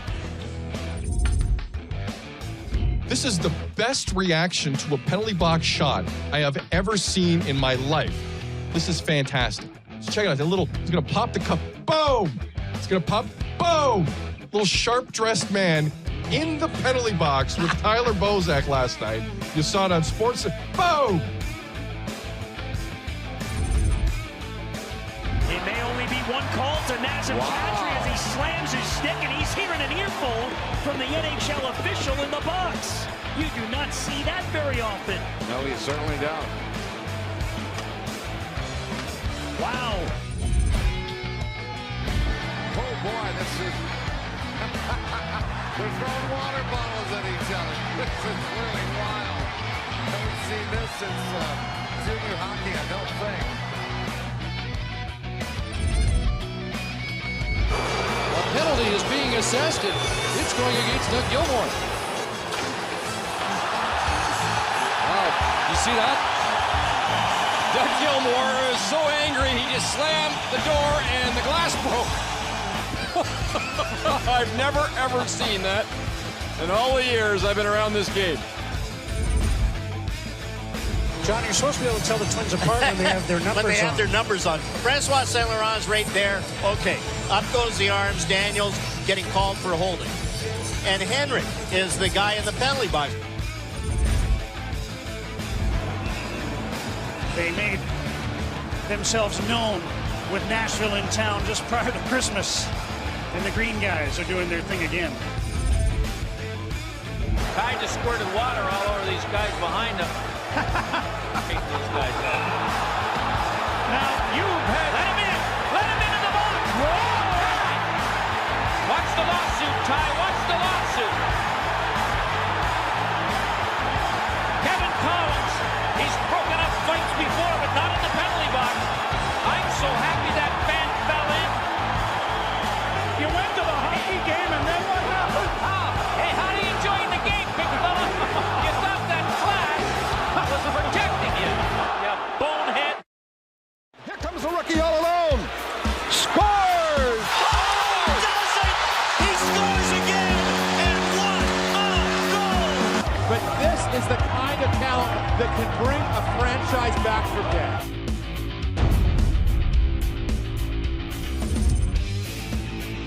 First game against the Canadian team. First time against his boyhood team, the Montreal Canadiens, and Crosby can win it. Crosby scores! Welcome to the Crosby Show, Canada. It's cleared out of the zone by Recchi. Poked away, Lindros. Recchi winning, Lindros! Take the roof off, baby!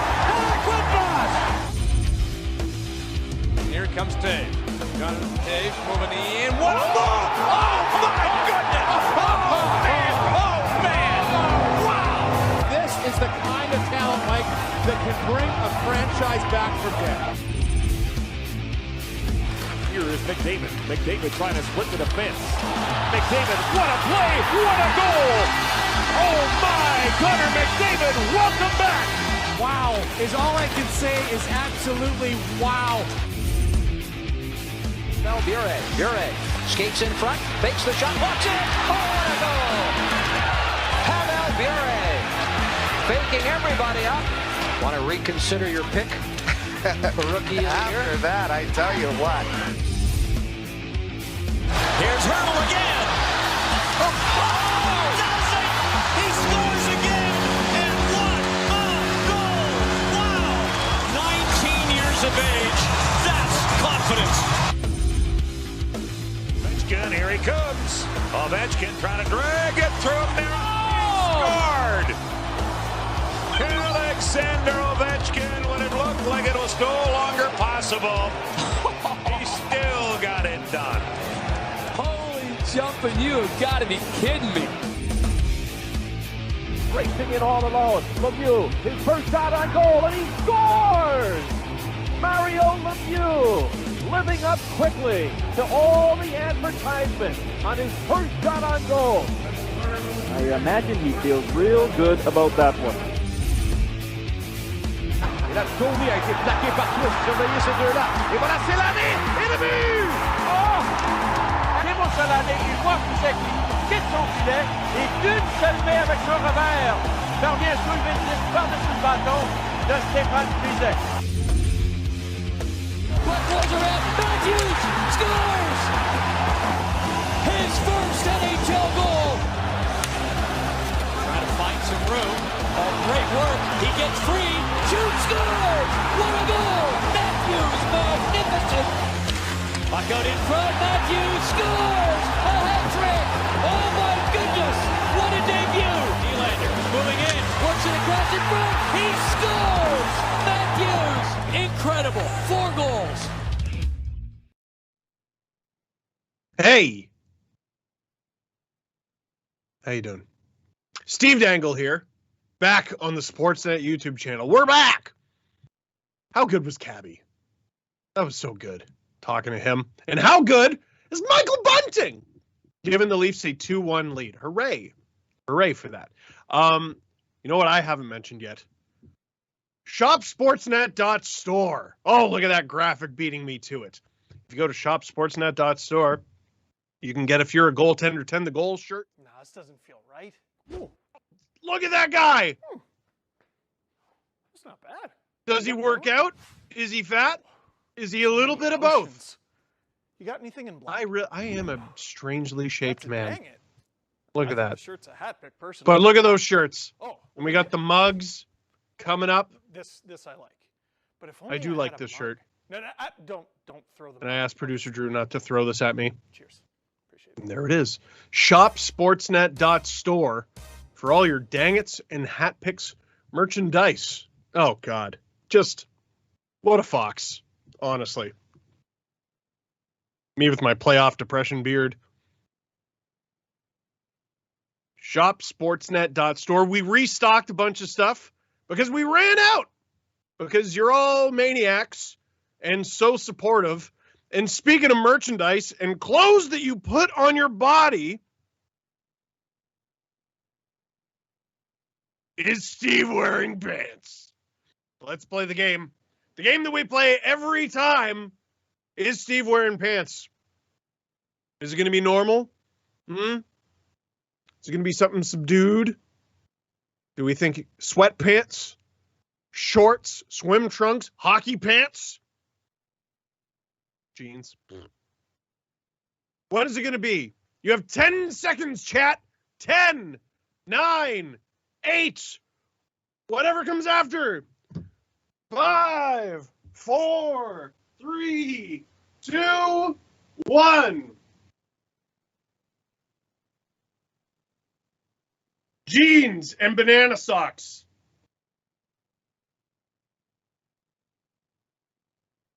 Been working on it. The banana socks, by the way, I've started buying more ridiculous socks because I have a toddler and I want him to look at my socks and be like, hey, that's neat. Because he's a toddler, you see, so he's very close to the floor. So I've bought banana socks.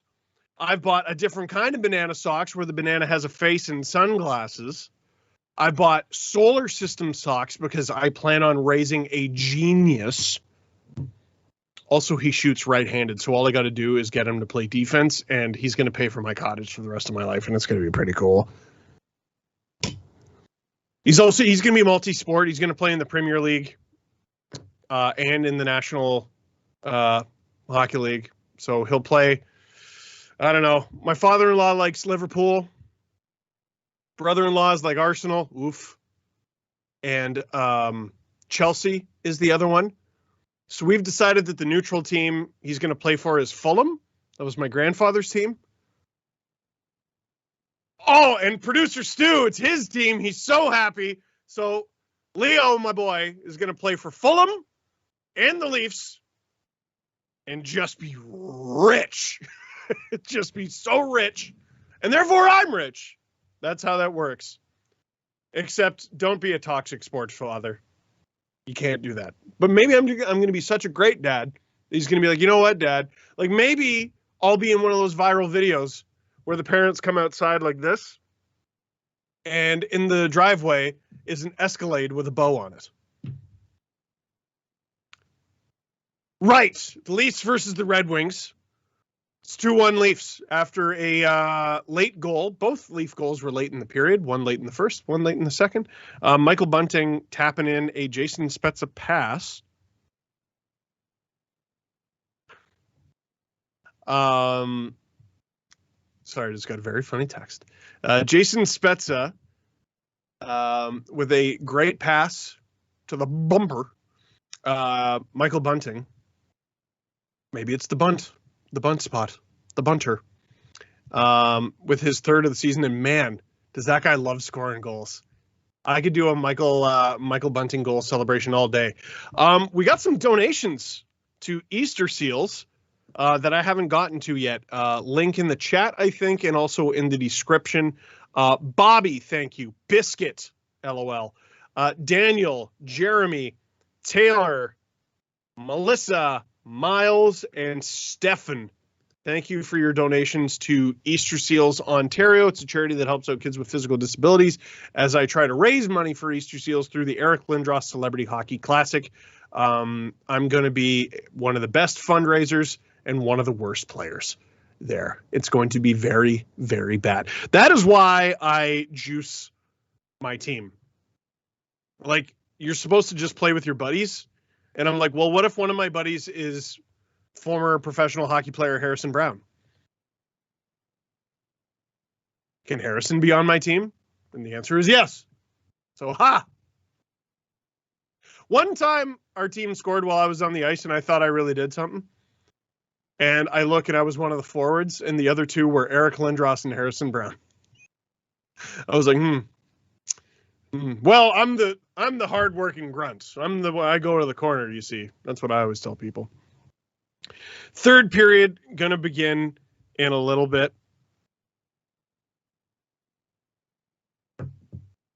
Leafs up 2-1. Red Wings played last night.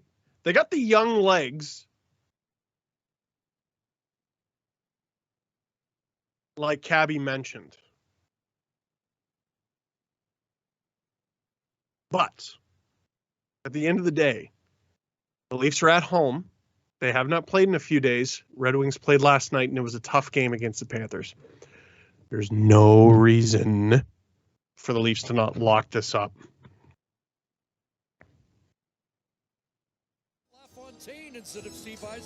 Oh, as we begin the third period, shots 30-18. I was looking down at my phone for questions from the chat, which we will do.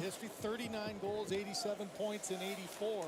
I just need a minute because I'm watching a hockey game. And so are you. Wait! Holy cow, what a start to the period. John Tavares with an excellent pass in front to Alexander Kerfoot. Kerfoot finishing a really good shot, and that is as great a start to a period as you can hope for. I wonder if they'll review for the offside, but Tavares behind the net. Red Wings just way too soft and passive on him. That's just a mess of a play. No one does anything to Tavares. No one picks up Kerfoot, and they take advantage. I knew it! After the beginning of the show where I'm like, I don't know if Kerfoot fits this team. He gets the goal. There you go, buddy. I can't wait to show you guys the feature that we did where that's the second of the season. We interviewed a bunch of Leafs and showed them me playing hockey and gave them an opportunity to criticize me playing hockey since I always criticized them playing hockey. And Kerfoot was probably the most ruthless against me. Tavares hurt my feelings too. I don't know. Kerfoot was the most ruthless overall, but Tavares had one line that just broke my heart. I can't wait for you to see the video. I really can't. Morgan Riley was the guy I chirped back at the most. And I made Tavares laugh, which made me feel like the funniest guy alive. Producer Stu, if you're listening to this and editing, oh my God. If you're listening to this and editing that feature, include the part where I made Tavares laugh. He said, of course. Good. That's why my kid's playing for Fulham. Said his job is to make me look good. God, I hope they pay you a lot. That's a tough gig. Jostling there with Dermott as they Hoping Dermott doesn't get a call there.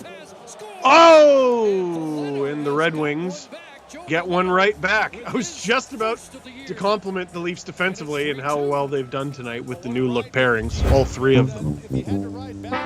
And we get a goal from, I will confess, I'm struggling with the Red Wings numbers because there's so many new guys. Who's 90? I wanted to say Nemestikov, but that's Nemestikov, so it can't be. There are two guys wearing 90. Oh, it's Joe Veleno. His first career NHL goal, if I'm not mistaken.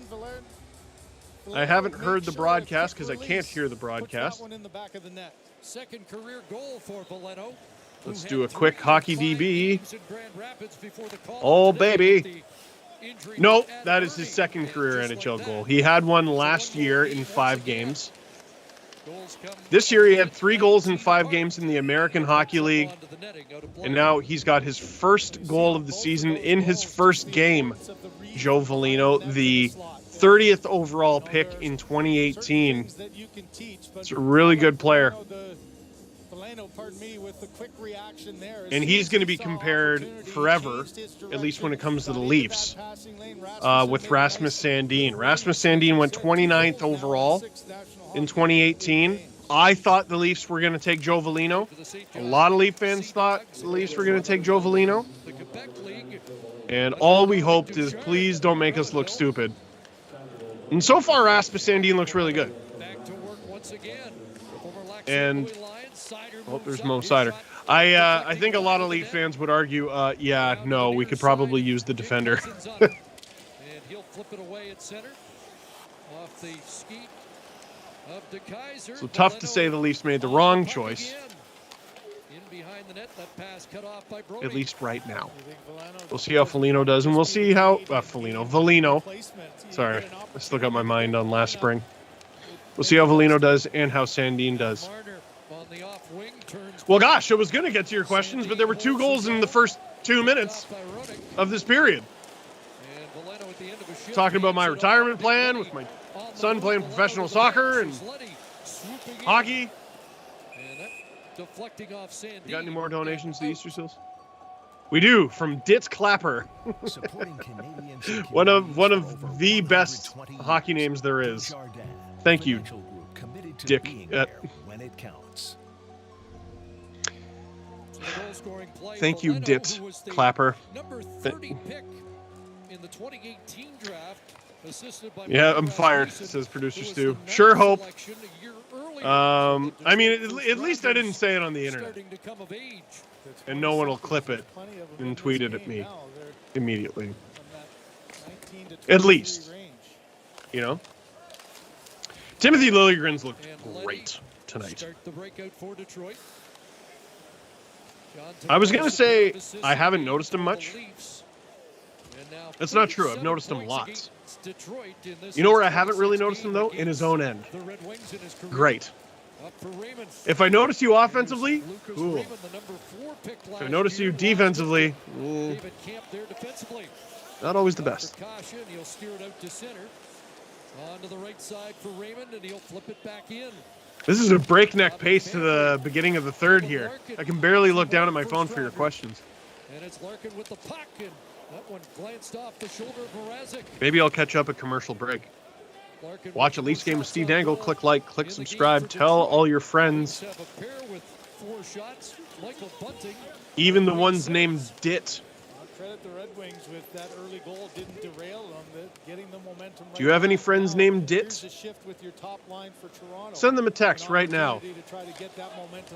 Let them know that you care. There goes Veleno again. He's been noticeable, busting in. Whoa! Centering pass. Couldn't get the pass through. Muzzin with the breakup, but it looks like the Red Wings are going to get a power play out of it. Joe Veleno making his presence felt in this game again. Joe Veleno's got those Steve Dangle eyebrows. With his GM, but you can almost forget about it now. That goal's gone right to his legs, and there's nothing like you mentioned his.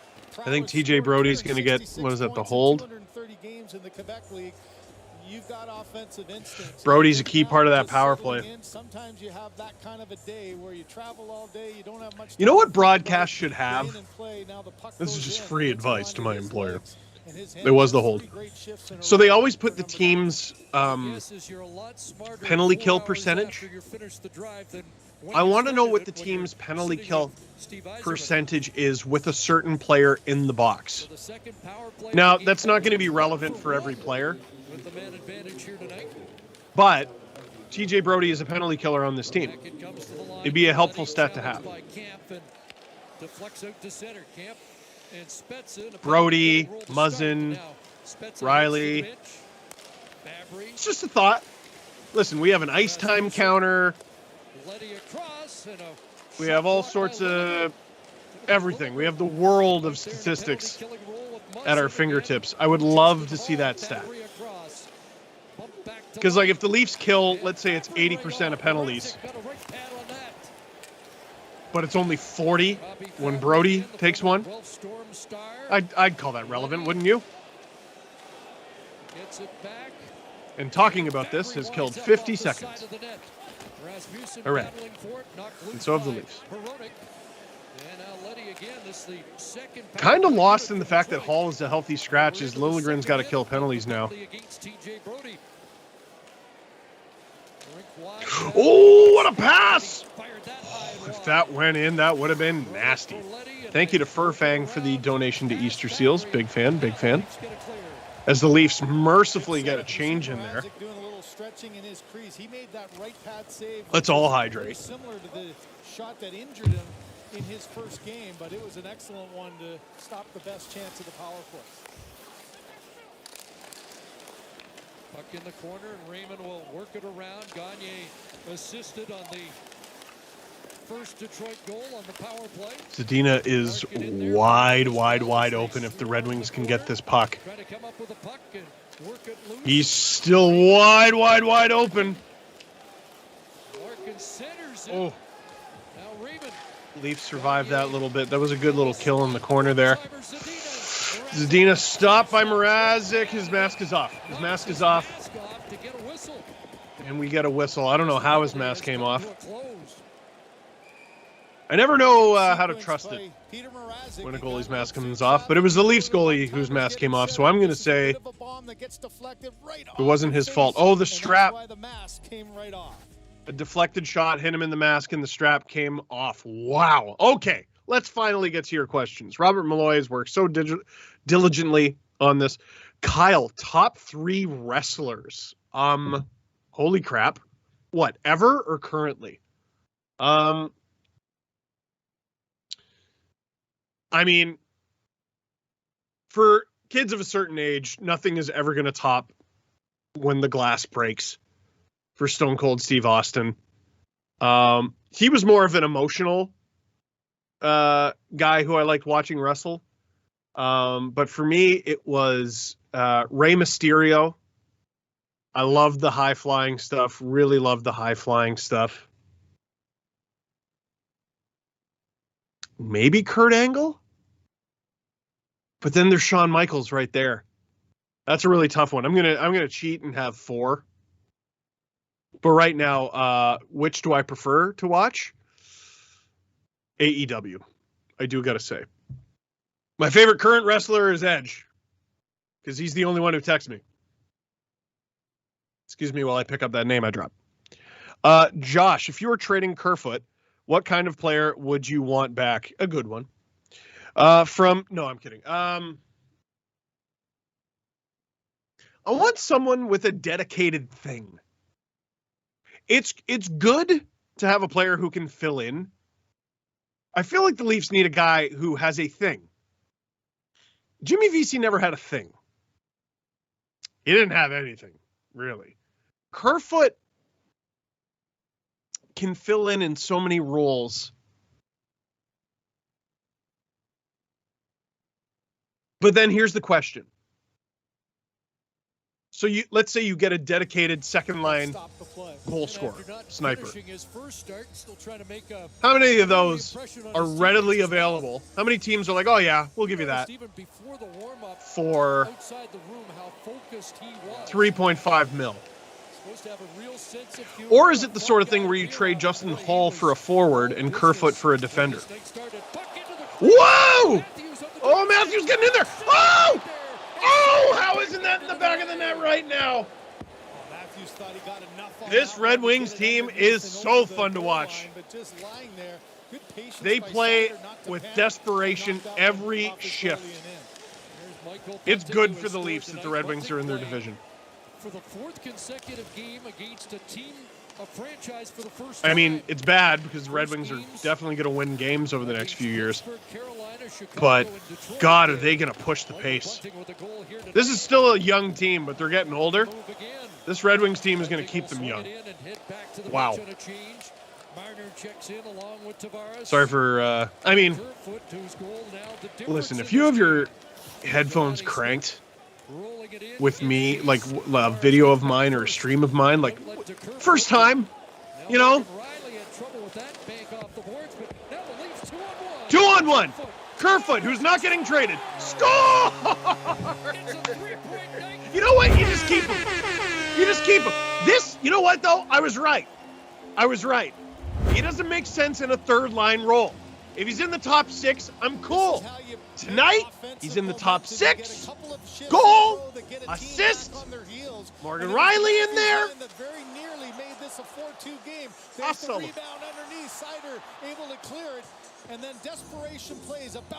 Almost buried it. Rielly, oh, great play. I didn't even really notice that behind everything. Kerfoot to Tavares. Boom! And now it is 4-2. The Leafs get the multi-goal lead back. Great pass, great shot. Not much Thomas Greiss could do with that. Leafs out shooting the Red Wings. They got 12 minutes to kill here. They had a multi-goal lead very briefly at the beginning of this period. Almost immediately gave it up. But still about 12 minutes to go. And the Red Wings go back into the Leaf zone. Now, what do you want to see out of the Leafs, chat? Do you want to see them shut it down and play well defensively? Or do you want to see them put their foot on the gas? I want to see them put their foot on the gas. 8.5 gone here in the third. I don't know if shutting it down is a thing. A bunch of people asked, is Tavares okay? I think he's better than okay. Here's Robbie Fabry trying to get loose. Fabry cutting to the net. Whoa, cheeky. Cover that. Mrazek was a little casual getting his boot over to the post there, wasn't he? Behind the net, scoops it along the boards to Kaiser, advances. I'm starting to talk like people I watch on TikTok a little bit, because I don't get out of the house and talk to anybody. And I just realized when I was asking about Mrazek there, I sounded like the guy who goes, all right, iced coffee review. Oh, you're going heavy on the cream, eh? A little bit of caramel drizzle? You don't care about the calories, eh? I'm pretty sure he's a big hockey fan. Matthews plays it to center. Sider directs traffic and gets that pass from I think I've seen him wear a duck shirt. bounces it back in. Another great TikTok follow, That Leafs Fan, and also Old Time Hockey. Love Old Time Hockey. Oh, hello, buddy. It's like Hoser ASMR. It's literally just a dude who makes delicious-looking things in the woods, and then he cracks a beer and hands it to the camera and goes, here you go, buddy. Here's Michael Bunting trying to center it, and that's scooped out of Yes, Steve Dangle, the yelly, screamy, high blood pressure man, loves his calming ASMR in the woods. Oh, at least can't get it out. The Red Wings hold the line. What a move! And a goal! That one was Nemestikov. How excited is Cabby right now? They got the over.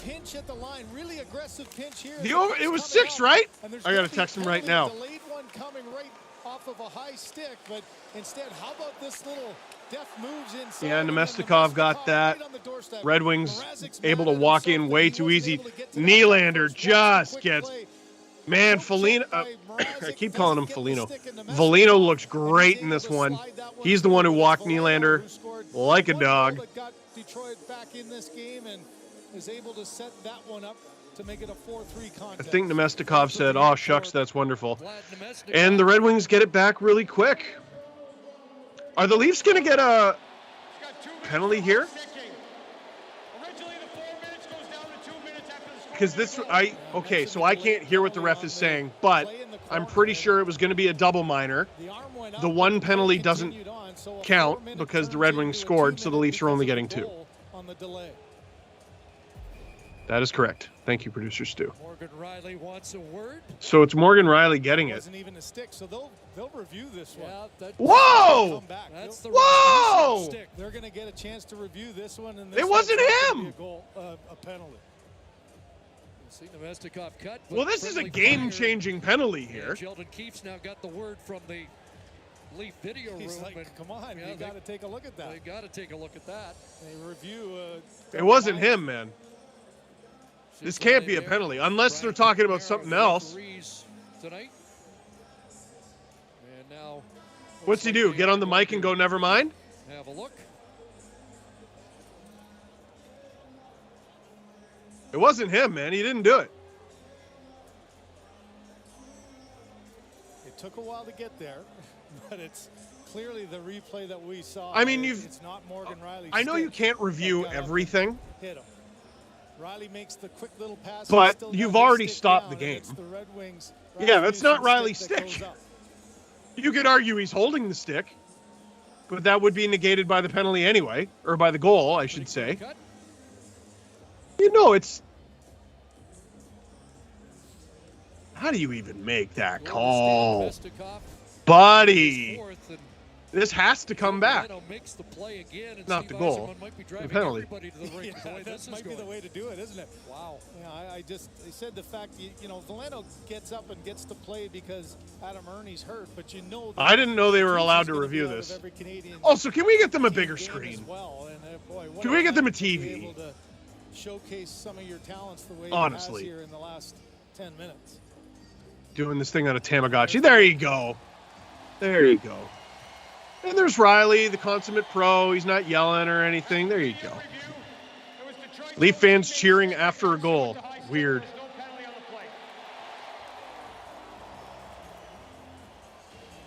All right, so the Red Wings get their goal. But they don't get a power play to follow up. But at least the Leafs not on the penalty kill. Yeah, pretty blatant, pretty blatantly wrong call. So,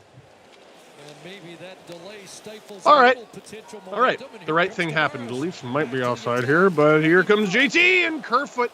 These guys got a little bit of magic together, eh?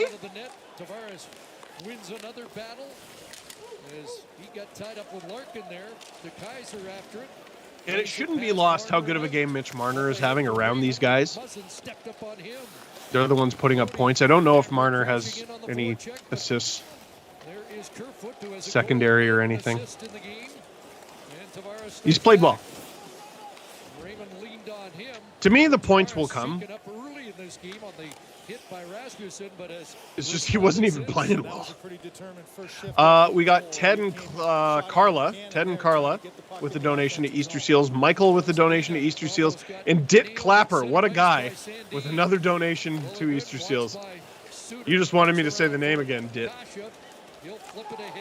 It's mean, but for a good cause. So it's nice. This Red Wings team, buddy. I just texted Cabby that he got the over. I'm sure he's very happy.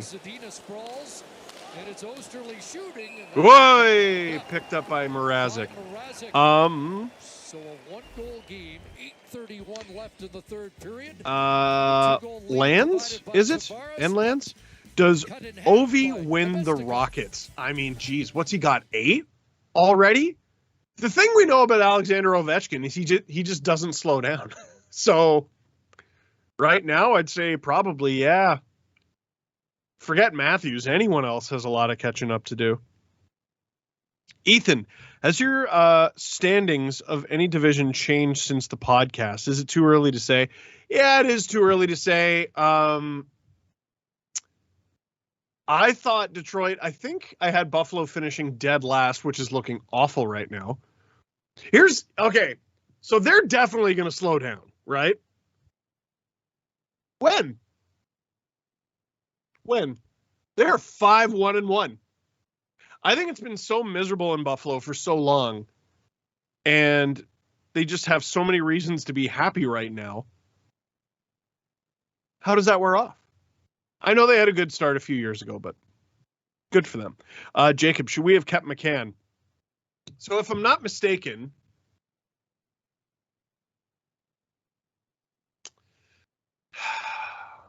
they got rid of McCann.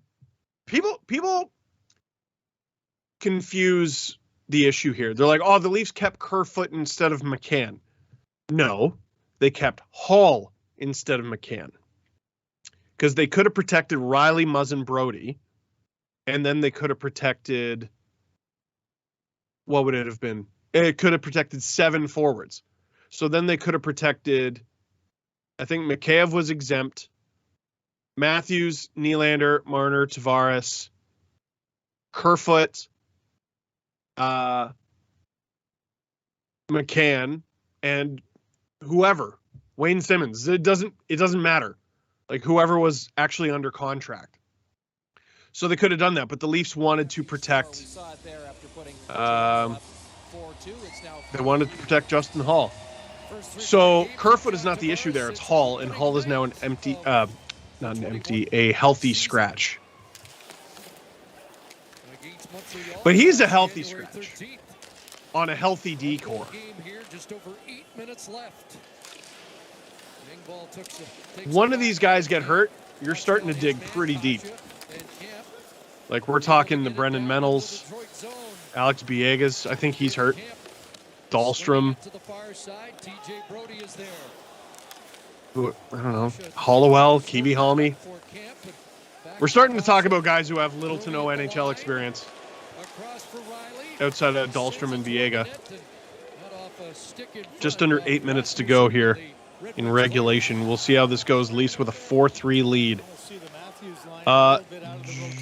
Rod said, does Riley's contract give him a boost? And I think that was a long time ago that you asked that question. I think it does. I think it allows him to play this season with a clear head. And it allows the team to not really have to think about it. And I think it probably boosts morale, too. Because you're not worried about it being his last year. Like with Zach Hyman, I think the writing was probably on the wall. And Riley, now you don't even, it's not even a consideration.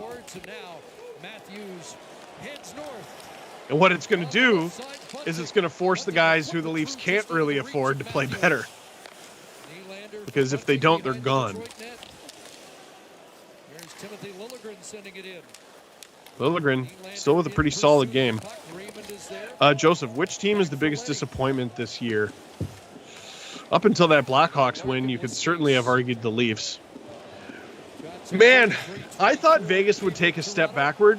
I didn't think it'd be this pronounced. Like, I thought they wouldn't be as good, but they would still probably win their division. Boy, have they struggled. Is my fantasy team a good answer? They haven't won yet. We got more donations to Easter Seals from David, Chimienti,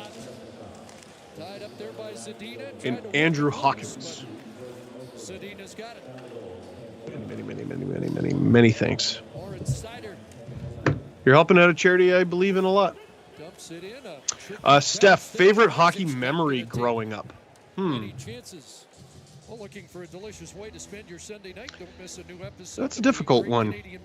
Define growing up. I feel like I still am. I saw some great games. The Leafs winning in overtime. The last game I ever went to at Maple Leaf Garden against Tampa Bay Lightning. In a game where the Leafs were losing 3-0. It was a big comeback win.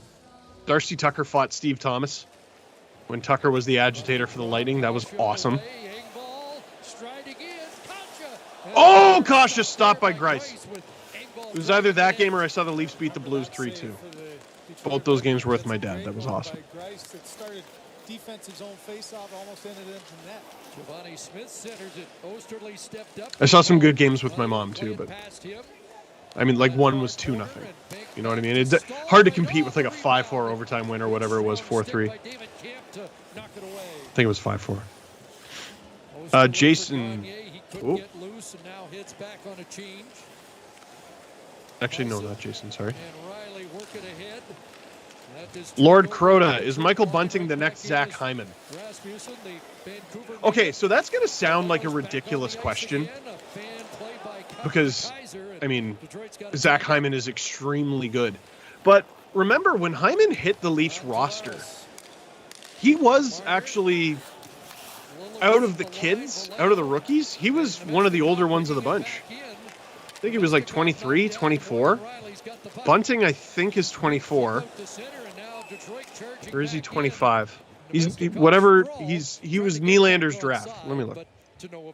Trying to get that 2-goal cushion back, as they said, good Michael Bunting. Effort turns into an offensive 2-on-1. He's 26. All right, so the next Zach Hyman, certainly running out of time for that. But he's definitely got runway to be a very good player for the Toronto Maple Leafs as they try to hold on. You see why I wanted them to pedal to the metal here. Shutting it down against this high-power Red Wings team, which is not something we could say for a long time, is easier said than done. Jeff, where is your costume? I'm wearing a anxious and generally disappointed Leaf fan costume. Do you like it? Tom, have you pulled any good Tim Hortons cards? No, because I haven't gotten any yet, but thank you for reminding me to go out tomorrow morning. We got a donation to Easter Seals from Jack. I'm not going to say that last name, but thank you for helping out kids with physical disabilities, Jack. Really appreciate it. I was wondering when we get one like that. Mike Schmidt. Hey! Does JT know about the IKEA impression? That is a wonderful question, and I thought about bringing it up to him. The problem with that is we had 8 minutes with all the Leafs players who we spoke to on Leafs Media Day. I mean, if he did know, he didn't mention it to me, and I didn't have time to ask him about it because we only had 8 minutes.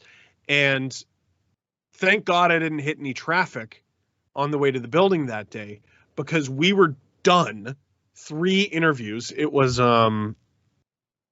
Wayne Simmons, Jack Campbell, and John Tavares. We were done all 3 of those interviews before we were scheduled to start. So if I had been late by any time at all, ooh, it's okay. We would have missed one of the biggest fan favorites on the team, the starting goalie, and the captain. Is that bad? Seems bad. Leafs with under 5 minutes to go here.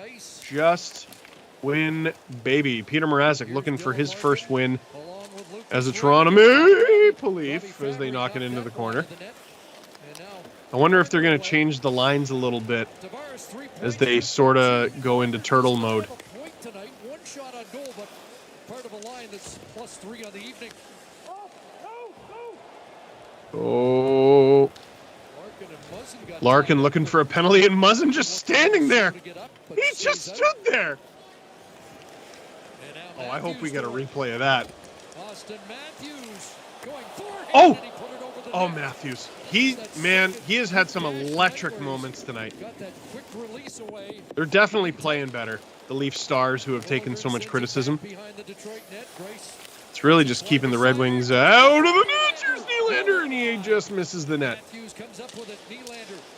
Oh, that was a mistake that turned into something cool. Muzzin back to Matthews. Oh, great play by Liljegren. Man, I've really liked him tonight.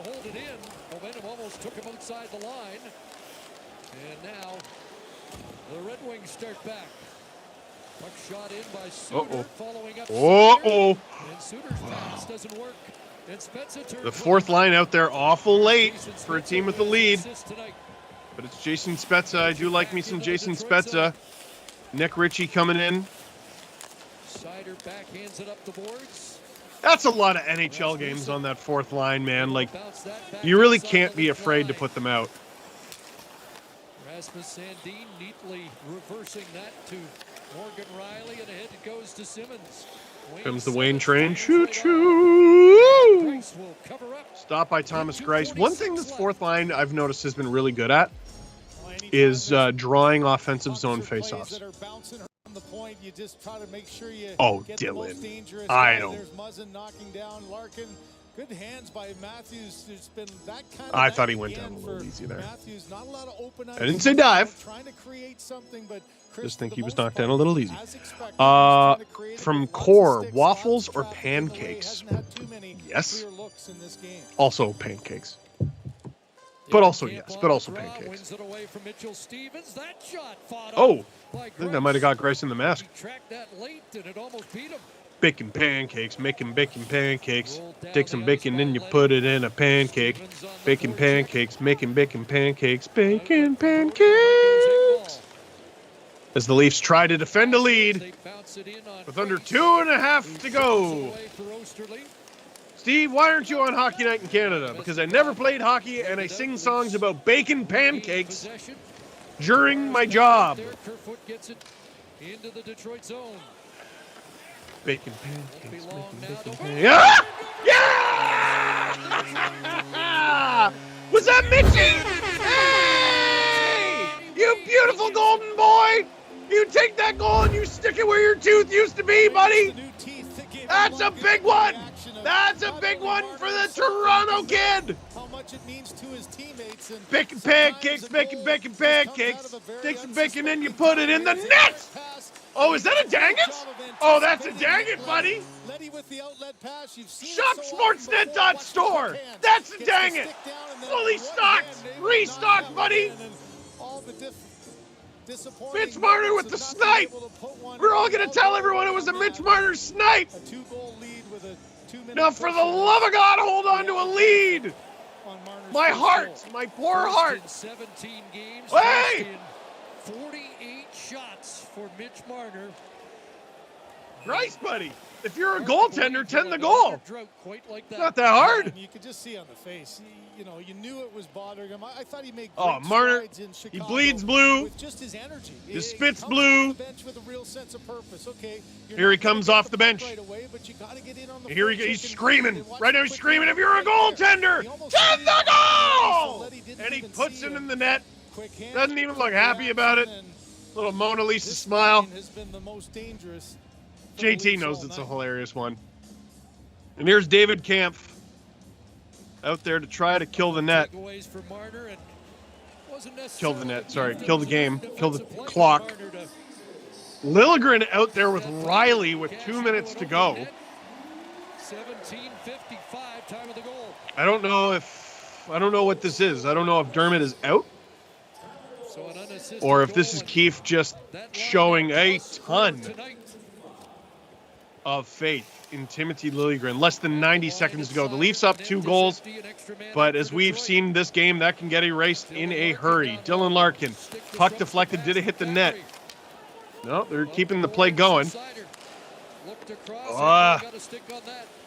Pierre Engvall with a move that will stop your heart a little bit, but it was the right one.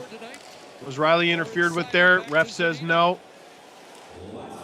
Zadina has been dancing tonight as we get to under a minute to go. Peter Mrazek with a stop. Leafs in the slot. Riley clears it, but not out. Comes back to Larkin again, and that's off Engvall. And the puck into the seats. Goes over the glass. Leafs with just under 50 seconds to kill. Line for David Kampf, Engvall, and Kasha has really played some key moments. Chris down with 3 minutes. Robert Malloy pointing out something that I said earlier in the stream that I will not point out now because. Fine, I'll say it. I said that the Red Wings would win. 5-3. This third period, a little bit of an explosion got right out of the. We got 2 more donations to Easter Seals. We got Jordan. Tavares turning back, stop up, and then right onto the tape. And Phil. Get that early one, but how about Joe Villano getting an opportunity? Meekriken? Is that how you pronounce your last name? Is it Meekriken? With the one-timer. Another play from the corner. Well, what nationality is that there, Phil? In front of the net, Namestnikov.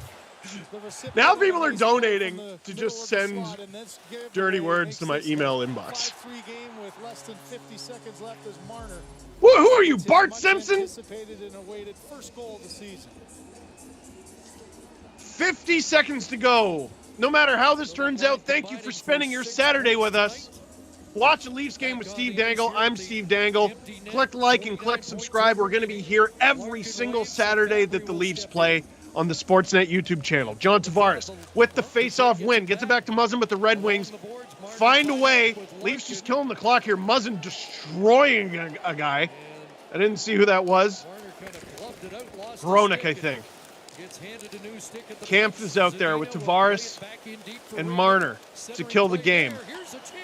And the Red Wings get one. Hronek with a bomb. Hronek has an absolute bomb for a shot. And they never do make it easy, do they? With 28.3 seconds left, and you can be sure that Jeff Blashill is going to ask if time should be put back on the clock. Keeping it down low now. Muzzin tries to get it out. And Raymond with the no-look pass bounces right off the I don't know what you're supposed to do there. That's just Mrazek trying to cut off a pass. Hronek blasts the thing. It goes around Mitch and into the top corner. Broke his stick early, had to go get a new one. Marner maybe slightly out of position because he had to go get a new stick. Where he could make a play. He's got a left-handed stick and he's a right-handed that's bad luck, buddy. And there's his reaction. That's bad luck. Now, for goodness sake, okay, so they do put a little bit more time. 29 seconds. You have 29 seconds to kill. Now it's Marner, Kerfoot, and Kampf. I don't know if Kampf was kicked out of that face-off. That feels like a strange choice. I don't know what Kerfoot's numbers in the face-off dot are tonight. But here he goes. He can't get out. Red Wings with the hook on Kerfoot. Very upset, but I thought that was pretty obvious. You know, Jeff Blashill was saying about his team, he liked the fact that they had a lot of heart. They never give up. Is it getting called? They had a lot of moments in this game. There's the call down in the corner. You could see the... It's in the hands, buddy. Holding the stick. It's in the hands. What do you want? And at that point, shake your head all you want. There's Robbie Fabry in the penalty box. And now the Leafs just have to kill 12 seconds. 12-second power play here for the Leafs. Do not get picked off. Good Lord. Sheldon Keefe directing traffic, 12.2 left. It's amazing. Like, Sheldon Keefe shouldn't have to say anything right now. He should just be like, all right, so there's 12 seconds left against one of the worst teams in the league from last season, and it's in the offensive zone. Just try not to screw it up. And here come the Red Wings. Oh, my God. As they dump it in. Mrazek, if you're a goaltender, tend the goal. Red Wings trying to put it on. They can't get it through. Oh, my goodness. Oh, Mrazek. Just closing the door. That was perilously close. But the Toronto Maple Leafs win. Oof, Maroon. 5-4 is your final. Cabby is a happy man because he gets the over. Thank you to Cabral Richards, executive producer of betting content on Sportsnet, for joining us throughout the second period. Peter Mrazek with his first win as a Leaf. Kerfoot with a big night. Liljegren filling in well in a big opportunity. Mitch gets one. That ends up being the game-winning goal, by the way. Tavares gets one. Bunting with a good one. And this team has all of a sudden won back-to-back games. I want to see what Mrazek does here because he's done some pretty wild things after winning. It doesn't look like we're going to get the big show from the Czech goaltender who really was electric at the World Juniors back in the day. Thank you for the donations to Easter Seals from Saul and from Hector. Woo! Never in doubt. Robert, by the way, this is why I shouldn't have said the 5-3 thing. What did you learn? One last question. Everyone on the Marner line, Kerfoot, Tavares, Marner, scored. Yeah, you're right. Is that a good line? I think it might be. So everyone on that line scored. And who got the other ones? Bunting on the power play 2. Who else scored? God, what a long game. That felt hours ago. Seriously, hours ago. I was talking to Cabby. It was 1-0. Looked like it was going to stay that way forever. This is why night of LFRs are very difficult to do. Muzzin! Thank you. Everyone screaming that at me. Muzzin. I forgot. He had that really nice goal. Late in the first period. Whew. Once again, thank you for joining us here. Watch a Leafs game with Steve Dangle. For crying out loud, it was a better game than last week. Leafs lose 7-1 to the Pittsburgh Penguins. Again, in a season where process is going to be prioritized over results. That wasn't the greatest win of all time. I laid out why the Leafs had to beat the Red Wings in this one. Red Wings are tired, less experienced. They're missing their top scorer. If you're the Red Wings, I think you should feel pretty good about yourselves. You got 4 goals without your top scorer. It's pretty good. Second half of a back-to-back, pretty good. The Leafs, listen, that sort of win isn't going to win you a Stanley Cup, but no win in October is going to get you a Stanley Cup. They got to win. Can't get the Stanley Cup. You can't win a round. You can't really do anything unless you make the playoffs. And they were on the fast track to not playoff land. But all of a sudden, back-to-back wins. They get the overtime win in Chicago. And they get the 5-4 win in Toronto. Saturday night, watch a Leafs game with Steve Dangle. I'm Steve Dangle. So, to everyone behind the scenes with our Sportsnet crew, great job. Colin, Robert, Tom, Jesse's watching, Cabby. Hopefully my mom is watching. My mom. Matt. Is Matt watching? Dit Clapper is watching. Who else? Jack, Phil, you're all watching. Hey, how about I see you guys next week for our next Watch a Leafs game with Steve Dangle as I delay trying to figure out who the Leafs are playing next week. Oh, interesting. The Toronto Maple Leafs on November 6th. That is next weekend, taking on the Boston Bruins. Boo. Who are only 500. And the Leafs pulled a 500. So everybody have a safe and happy Halloween. That is it for this one. Thank you very much for watching. Click like if you like this video. Click subscribe if you really like to. Tell all your friends. Shop sportsnet.store for all your hat picks and Dang It's merchandise. And, of course, please send a little donation to Easter Seals. Link in the description of this stream. Take care, and I'll see you next time.